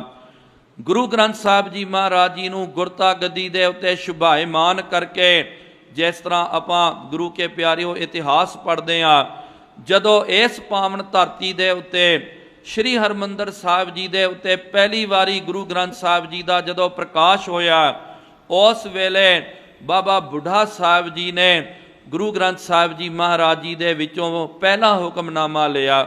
ਲੇਕਿਨ ਜਦੋਂ ਹਜੂਰ ਸਾਹਿਬ ਦੀ ਧਰਤੀ ਤੇ ਸਤਿਗੁਰੂ ਮਹਾਰਾਜ ਜੀ ਨੇ ਗੁਰੂ ਗ੍ਰੰਥ ਸਾਹਿਬ ਜੀ ਨੂੰ, ਮਹਾਰਾਜ ਜੀ ਨੂੰ ਗੁਰਤਾ ਗੱਦੀ ਅਰਪਣ ਕਰਨੀ ਕੀਤੀ, ਆਪ ਸਤਿਗੁਰੂ ਮਹਾਰਾਜ ਗੁਰੂ ਗ੍ਰੰਥ ਸਾਹਿਬ ਜੀ ਦੀ ਤਾਬਿਆ ਦੇ ਵਿੱਚ ਬੈਠ ਕਰਕੇ ਹੁਕਮਨਾਮਾ ਆਪ ਮਹਾਰਾਜ ਜੀ ਨੇ ਲਿਆ। ਉਸ ਵੇਲੇ ਇਹ ਹੁਕਮਨਾਮਾ ਆਇਆ, ਸੂਹੀ ਮਹੱਲਾ ਪੰਜਵਾ। ਅਬ ਚਲ ਨਗਰ ਗੋਬਿੰਦ ਗੁਰੂ ਕਾ, ਨਾਮ ਜਪਤ ਸੁਖ ਪਾਇਆ RAM। ਮਨ ਇੱਛੇ ਸੇਈ ਫਲ ਪਾਏ, ਕਰਤੈ ਆਪ ਵਸਾਇਆ RAM। ਕਰਤੈ ਆਪ ਵਸਾਇਆ, ਸਰਬ ਸੁਖ ਪਾਇਆ। ਪੁੱਤ ਭਾਈ ਸਿੱਖ ਬਿਗਾਸੇ, ਗੁਣ ਗਾਵੇ ਪੂਰਨ ਪਰਮੇਸ਼ਰ। ਕਾਰਜ ਆਇਆ ਰਾਸੇ, ਪ੍ਰਭ ਆਪ ਸੁਆਮੀ। ਆਪੇ ਰੱਖਾ ਆਪ ਪਿਤਾ ਆਪ ਮਾਇਆ। ਕਹੋ ਨਾਨਕ ਸਤਿਗੁਰ ਬਲਹਾਰੀ, ਜਿਨ ਇਹ ਥਾਨ ਸੁਹਾਇਆ। ਸਤਿਗੁਰੂ ਮਹਾਰਾਜ ਜੀ ਨੇ ਇਹ ਸਾਰਾ ਹੁਕਮਨਾਮਾ ਲਿਆ ਤੇ ਉਥੋਂ ਸਾਧ ਸੰਗਤ ਜੀ ਹੁਕਮਨਾਮਾ ਜਾਰੀ ਕਰਨਾ ਕੀਤਾ। ਇਸ ਤੋਂ ਪਹਿਲੇ ਵੀ ਮਹਾਰਾਜ ਜੀ ਨੇ ਹੁਕਮਨਾਮੇ ਜਾਰੀ ਕੀਤੇ। ਕਈ ਵਾਰੀ ਆਪਾਂ ਹੁਕਮਨਾਮੇ ਪੜ੍ਹਦੇ ਨਾ, ਕਈ ਹੁਕਮਨਾਮਾ ਉਸ ਪਰਿਵਾਰ ਦੇ ਤਾਈਂ, ਉਸ ਇਲਾਕੇ ਦੇ ਤਾਈਂ, ਜਾਂ ਕੁਝ ਹੁਕਮਨਾਮੇ ਉਸ ਦੇਸ਼ ਦੇ ਤਾਈਂ ਮਹਾਰਾਜ ਜੀ ਨੇ ਜਾਰੀ ਕਰਨੇ ਕੀਤੇ। ਲੇਕਿਨ ਅੱਜ ਸਤਿਗੁਰੂ ਮਹਾਰਾਜ ਜੀ ਨੇ ਦੂਜ ਵਾਲੇ ਦਿਨ ਹਜੂਰ ਸਾਹਿਬ ਜੀ ਦੀ ਧਰਤੀ ਤੋਂ ਸਰਬੱਤ ਮਨੁੱਖਤਾਈ ਦੇ ਤਾਈਂ, ਸਾਰੇ ਖੰਡਾ ਬ੍ਰਹਿਮੰਡਾਂ ਦੇ ਤਾਈਂ ਮਹਾਰਾਜ ਜੀ ਨੇ ਹੁਕਮ ਕੀਤਾ, ਕਿਹਾ ਕਿ ਆਗਿਆ ਭਈ ਅਕਾਲ ਕੀ, ਤਬੈ ਚਲਾਇਓ ਪੰਥ। ਸਭ ਸਿੱਖਨ ਕੋ ਹੁਕਮ ਹੈ, ਗੁਰੂ ਮਾਨਿਓ ਗ੍ਰੰਥ। ਗੁਰੂ ਗ੍ਰੰਥ ਜੀ ਮਾਨਿਓ ਪ੍ਰਗਟ ਗੁਰਾਂ ਕੀ ਦੇ, ਜੋ ਪ੍ਰਭ ਕੋ ਮਿਲਬੋ ਚਹੈ, ਖੋਜ ਸ਼ਬਦ ਮੈਂ ਲੇ। ਇਹ ਸਤਿਗੁਰੂ ਮਹਾਰਾਜ ਜੀ ਨੇ ਹੁਕਮਨਾਮਾ ਮਹਾਰਾਜ ਜੀ ਨੇ ਜਾਰੀ ਕਰਨਾ ਕੀਤਾ ਸਰਬੱਤ ਨਾਨਕ ਨਾਮ ਲੇਵਾ ਗੁਰੂ ਕੀ ਸੰਗਤ ਦੇ ਤਾਈਂ। ਉਸ ਤੋਂ ਬਾਅਦ ਸਾਰੇ ਦੀਨ ਮਨਾ ਹੋ ਗਏ, ਬਹੁਤ ਵਿਰਾਗ ਦੇ ਵਿੱਚ ਆਏ ਤੇ ਮਹਾਰਾਜ ਨੇ ਕਿਹਾ ਕਿ ਭਾਈ ਆਪ ਜੀ ਵਿਰਾਗ ਨਾ ਕਰਨਾ ਕਰੋ। ਇਹ ਸਮਾਂ ਵਿਰਾਗ ਕਰਨ ਦਾ ਨਹੀਂ ਹੈ, ਇਹ ਸਮਾਂ ਤੁਸੀਂ ਪ੍ਰਭੂ ਜੀ ਦੀ, ਵਾਹਿਗੁਰੂ ਜੀ ਦੀ ਭਗਤੀ ਕਰਨਾ ਕਰੋ। ਵਿਸ਼ੇਸ਼ ਕਰਕੇ ਮਹਾਰਾਜ ਜੀ ਨੇ ਰਾਗੀ ਸਿੰਘਾਂ ਦੇ ਤਾਈਂ ਬਚਨ ਕੀਤਾ, ਹਿਦਾਇਤ ਕੀਤੀ ਕਿ ਤੁਸੀਂ ਨਿਰੰਤਰ ਕੀਰਤਨ ਕਰੀ ਜਾਓ, ਨਿਰੰਤਰ ਕੀਰਤਨ ਦਾ ਪ੍ਰਵਾਹ ਤੁਸੀਂ ਤੋਰਨਾ ਕਰੋ। ਤੇ ਦੂਜ ਤੋਂ ਲੈ ਕਰਕੇ ਪੰਚਮੀ ਵਾਲੇ ਦਿਨ ਤੱਕ ਰੋਜ਼ ਦੀਵਾਨ ਸਜਦੇ ਸਨ, ਵਾਰੀ ਵਾਰੀ ਗੁਰੂ ਕੇ ਸਿੰਘ ਕੀਰਤਨ ਕਰਦੇ। ਤੇ ਸਤਿਗੁਰੂ ਮਹਾਰਾਜ ਜੀ ਨੇ ਖਾਸ ਕਰਕੇ ਇਹ ਹਿਦਾਇਤ ਕੀਤੀ, ਬਚਨ ਕੀਤਾ ਕਿ ਮਾਰੂ ਰਾਗ ਦਾ ਇਹ ਜੋ ਸ਼ਬਦ ਹੈ, ਖੁੱਲਿਆ ਕਰਮ ਕਿਰਪਾ ਪਈ ਠਾਕੁਰ, ਕੀਰਤਨ ਹਰ ਹਰ ਗਾਈ, ਸ਼ਰਮ ਥਾਕਾ ਪਾਏ ਬਿਸਰਾਮਾ, ਮਿਟ ਗਈ ਸਗਲੀ ਧਾਈ, ਅਬ ਮੋਹੇ ਜੀਵਨ ਪਦਵੀ ਪਾਈ। ਚੀਤ ਆਇਓ ਮਨ ਪੁਰਖ ਵਿਧਾਤਾ, ਸਤਿਗੁਰ ਕੀ ਸ਼ਰਨਾਈ। ਇਹ ਸਤਿਗੁਰੂ ਮਹਾਰਾਜ ਜੀ ਨੇ ਵਿਸ਼ੇਸ਼ ਕਰਕੇ ਕਿਹਾ ਕਿ ਇਹ ਸ਼ਬਦ ਦਾ ਕੀਰਤਨ ਤੁਸੀਂ ਕਰੀ ਜਾਣਾ।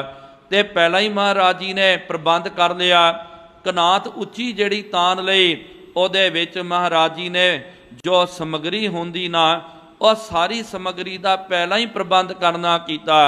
ਤੇ ਖਾਲਸੇ ਨੂੰ ਹੁਕਮ ਕੀਤਾ ਕਿ ਖਾਲਸਾ ਜੀਓ, ਕੋਈ ਵੀ ਅੰਦਰ ਚਿਖਾ ਦੇ ਵਿੱਚ ਪ੍ਰਵੇਸ਼ ਨਹੀਂ ਕਰੇਗਾ। ਉੱਚੀ ਕਨਾਤ ਤਾਨ ਕਰਕੇ ਉੱਥੇ ਸਾਰੀ ਜੋ ਅੰਤਮ ਸਮੱਗਰੀ ਹੁੰਦੀ ਹੈ ਤੇ ਚੰਦਨ ਦੀ ਚਿਖਾ ਆਪ ਮਹਾਰਾਜ ਜੀ ਨੇ ਤਿਆਰ ਕਰਨੀ ਕੀਤੀ। ਸਭ ਵਸਤੂ ਸਮੱਗਰੀ ਨੂੰ ਮੰਗਵਾ ਕਰਕੇ ਖਾਲਸੇ ਨੂੰ ਹੁਕਮ ਕੀਤਾ ਕਿ ਆਪ ਨੇ ਵਿਰਾਗ ਨਹੀਂ ਕਰਨਾ ਤੇ ਆਪ ਇੱਥੋਂ ਪਾਸੇ ਹਟ ਜਾਓ। ਤੇ ਫਿਰ ਖਾਲਸੇ ਨੇ ਬੇਨਤੀ ਕੀਤੀ, ਸਤਿਗੁਰੂ ਮਹਾਰਾਜ ਆਪ ਜੀ ਦੇ ਦਰਸ਼ਨਾਂ ਦੀ ਸਾਨੂੰ ਕਿਸ ਤਰ੍ਹਾਂ ਪ੍ਰਾਪਤੀ ਹੋਵੇਗੀ। ਤੇ ਮਹਾਰਾਜ ਨੇ ਕਿਹਾ, ਖਾਲਸਾ ਜੀਓ ਅਸੀਂ ਕਿੱਥੇ ਵੀ ਨਹੀਂ ਜਾਣਾ, ਅਸੀਂ ਅੱਜ ਇੱਕ ਸਰੀਰ ਦੇ ਵਿੱਚ ਹੈ, ਇਹ ਸਰੀਰ ਨਹੀਂ ਰਵੇਗਾ। ਸਾਰੇ ਲੋਕ ਪਰਲੋਕ ਦੇ ਵਿੱਚ, ਬ੍ਰਹਿਮੰਡ ਦੇ ਵਿੱਚ ਸਾਡੀ ਜੋਤ ਵਿਥਰ ਜਾਵੇਗੀ।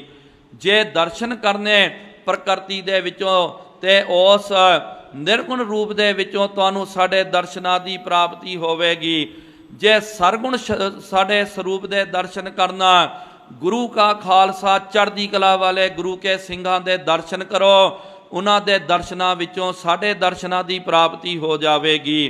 ਤੇ ਗੁਰਬਾਣੀ ਦੇ ਜਦੋਂ ਆਪ ਜੀ ਅਦਬ ਕਰੋਗੇ, ਗੁਰਬਾਣੀ ਦਾ ਪਠਨ ਪਾਠਨ ਕਰੋਗੇ, ਸੱਚ ਜਾਣੋ ਗੁਰਬਾਣੀ ਦਾ ਪਾਠ ਕਰੋਗੇ, ਗੁਰੂ ਗ੍ਰੰਥ ਸਾਹਿਬ ਜੀ ਦੇ ਦਰਸ਼ਨ ਕਰੋਗੇ, ਉਹਨਾਂ ਦੇ ਵਿੱਚੋਂ ਤੁਹਾਨੂੰ ਸਾਡੇ ਦਰਸ਼ਨਾਂ ਦੀ ਪ੍ਰਾਪਤੀ ਹੋ ਜਾਵੇਗੀ।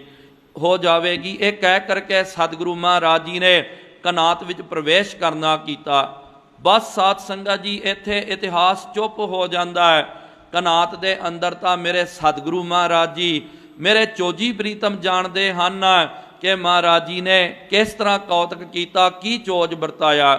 ਬਾਹਰ ਜੋ ਸੰਗਤਾਂ ਖੜੋਤੀਆਂ ਹੋਈਆਂ ਹਨ ਉਹਨਾਂ ਨੇ ਇਹੀ ਨਜ਼ਾਰਾ ਤੱਕਿਆ ਕਿ ਅੰਦਰੋਂ ਇੱਕ ਲਾਟ ਜਿਹੜੀ ਹੈ ਇੱਕਦਮ ਪ੍ਰਗਟ ਹੋਈ ਤੇ ਮਹਾਰਾਜ ਜੀ ਨੇ ਹੁਕਮ ਕੀਤਾ ਸੀ ਕੋਈ ਵੀ ਅੰਦਰ ਨਾ ਆਵੇ।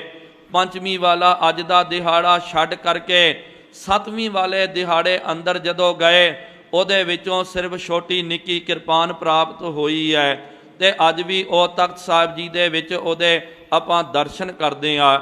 ਅੱਜ ਆਪਾਂ ਸਾਰੀਆਂ ਸੰਗਤਾਂ ਜਿੱਥੇ ਜਿੱਥੇ ਨਾਨਕ ਨਾਮ ਲੇਵਾ ਗੁਰੂ ਕੀ ਸੰਗਤ ਵਸਦੀ ਹੈ ਬਹੁਤ ਪ੍ਰੇਮ ਸਤਿਕਾਰ ਵਿਰਾਗ ਦੇ ਵਿੱਚ ਆਪਾਂ ਨੇ ਸਤਿਗੁਰੂ ਮਹਾਰਾਜ ਜੀ ਦਾ ਸੱਚਖੰਡ ਗਮਨ ਦਿਹਾੜਾ ਆਪਾਂ ਨੇ ਮਨਾਉਣਾ ਕੀਤਾ। ਸਾਧ ਸੰਗਤ ਜੀ ਇੰਨੀਆਂ ਕੋ ਬੇਨਤੀਆਂ ਆਪ ਜੀ ਪ੍ਰਵਾਨ ਕਰਨਾ ਕਰੋ। ਖਾਸ ਕਰਕੇ ਦਾਸ ਧੰਨਵਾਦੀ ਹੈ ਸਿੰਘ ਸਾਹਿਬਾਨਾਂ ਦਾ, ਸ਼੍ਰੋਮਣੀ ਗੁਰਦੁਆਰਾ ਪ੍ਰਬੰਧਕ ਕਮੇਟੀ ਦਾ, ਜਿਨ੍ਹਾਂ ਨੇ ਦਾਸ ਨੂੰ ਨਿਵਾਜਣਾ ਕੀਤਾ, ਸਮੇਂ ਨੂੰ ਸਾਨੂੰ ਦਿੱਤਾ ਹੈ। ਆਪ ਸਾਰਿਆਂ ਦਾ ਤੇ ਗ੍ਰੰਥੀ ਸਾਹਿਬਾਨਾਂ ਦਾ ਸਾਰਿਆਂ ਦਾ ਬਹੁਤ ਬਹੁਤ ਧੰਨਵਾਦ। ਸ਼ੁਕਰ ਹੈ ਸਤਿਗੁਰੂ ਸੱਚੇ ਪਾਤਸ਼ਾਹ ਧੰਨ ਸਾਹਿਬ ਸ੍ਰੀ ਗੁਰੂ ਗ੍ਰੰਥ ਸਾਹਿਬ ਜੀ ਮਹਾਰਾਜ ਜੀ ਦਾ। ਵਿਚਾਰ ਕਰਦਿਆਂ ਬੇਅੰਤ ਗਲਤੀਆਂ ਹੋ ਗਈਆਂ ਜੀ, ਉਹ ਮਾਫੀ ਬਖਸ਼ਣੀ ਅੱਗੇ ਤੋਂ ਸਮਤ। ਆਓ ਸਾਧ ਸੰਗਤ ਜੀ ਅਖੀਰ ਦੀਆਂ 2 ਪੰਕਤੀਆਂ ਦਾ ਫਿਰ ਤੋਂ ਇੱਕ ਵਾਰੀ ਜਾਪ ਕਰਕੇ ਕਥਾ ਦੀ ਸਮਾਪਤੀ ਕਰਨਾ ਕਰੀਏ ਜੀ। ਸੁਨ ਕੇ ਚਿਤ ਮੈਂ ਚਿਤਵਤੋ ਇਹੋ ਅਜਮਤ ਥਾਈ ਨ੍ਰਿਪ ਸੁਤ ਏਕ ਜਿਵਾਏ ਬੇ ਸਭ ਲਾਗੈ ਪਾਈ। ਵਾਹਿਗੁਰੂ ਜੀ ਕਾ ਖਾਲਸਾ ਵਾਹਿਗੁਰੂ ਜੀ ਕੀ ਫਤਿਹ। ਤੂੰ ਠਾਕੁਰ ਤੂੰ ਮਾਂ ਪੇ ਅਰਦਾਸ।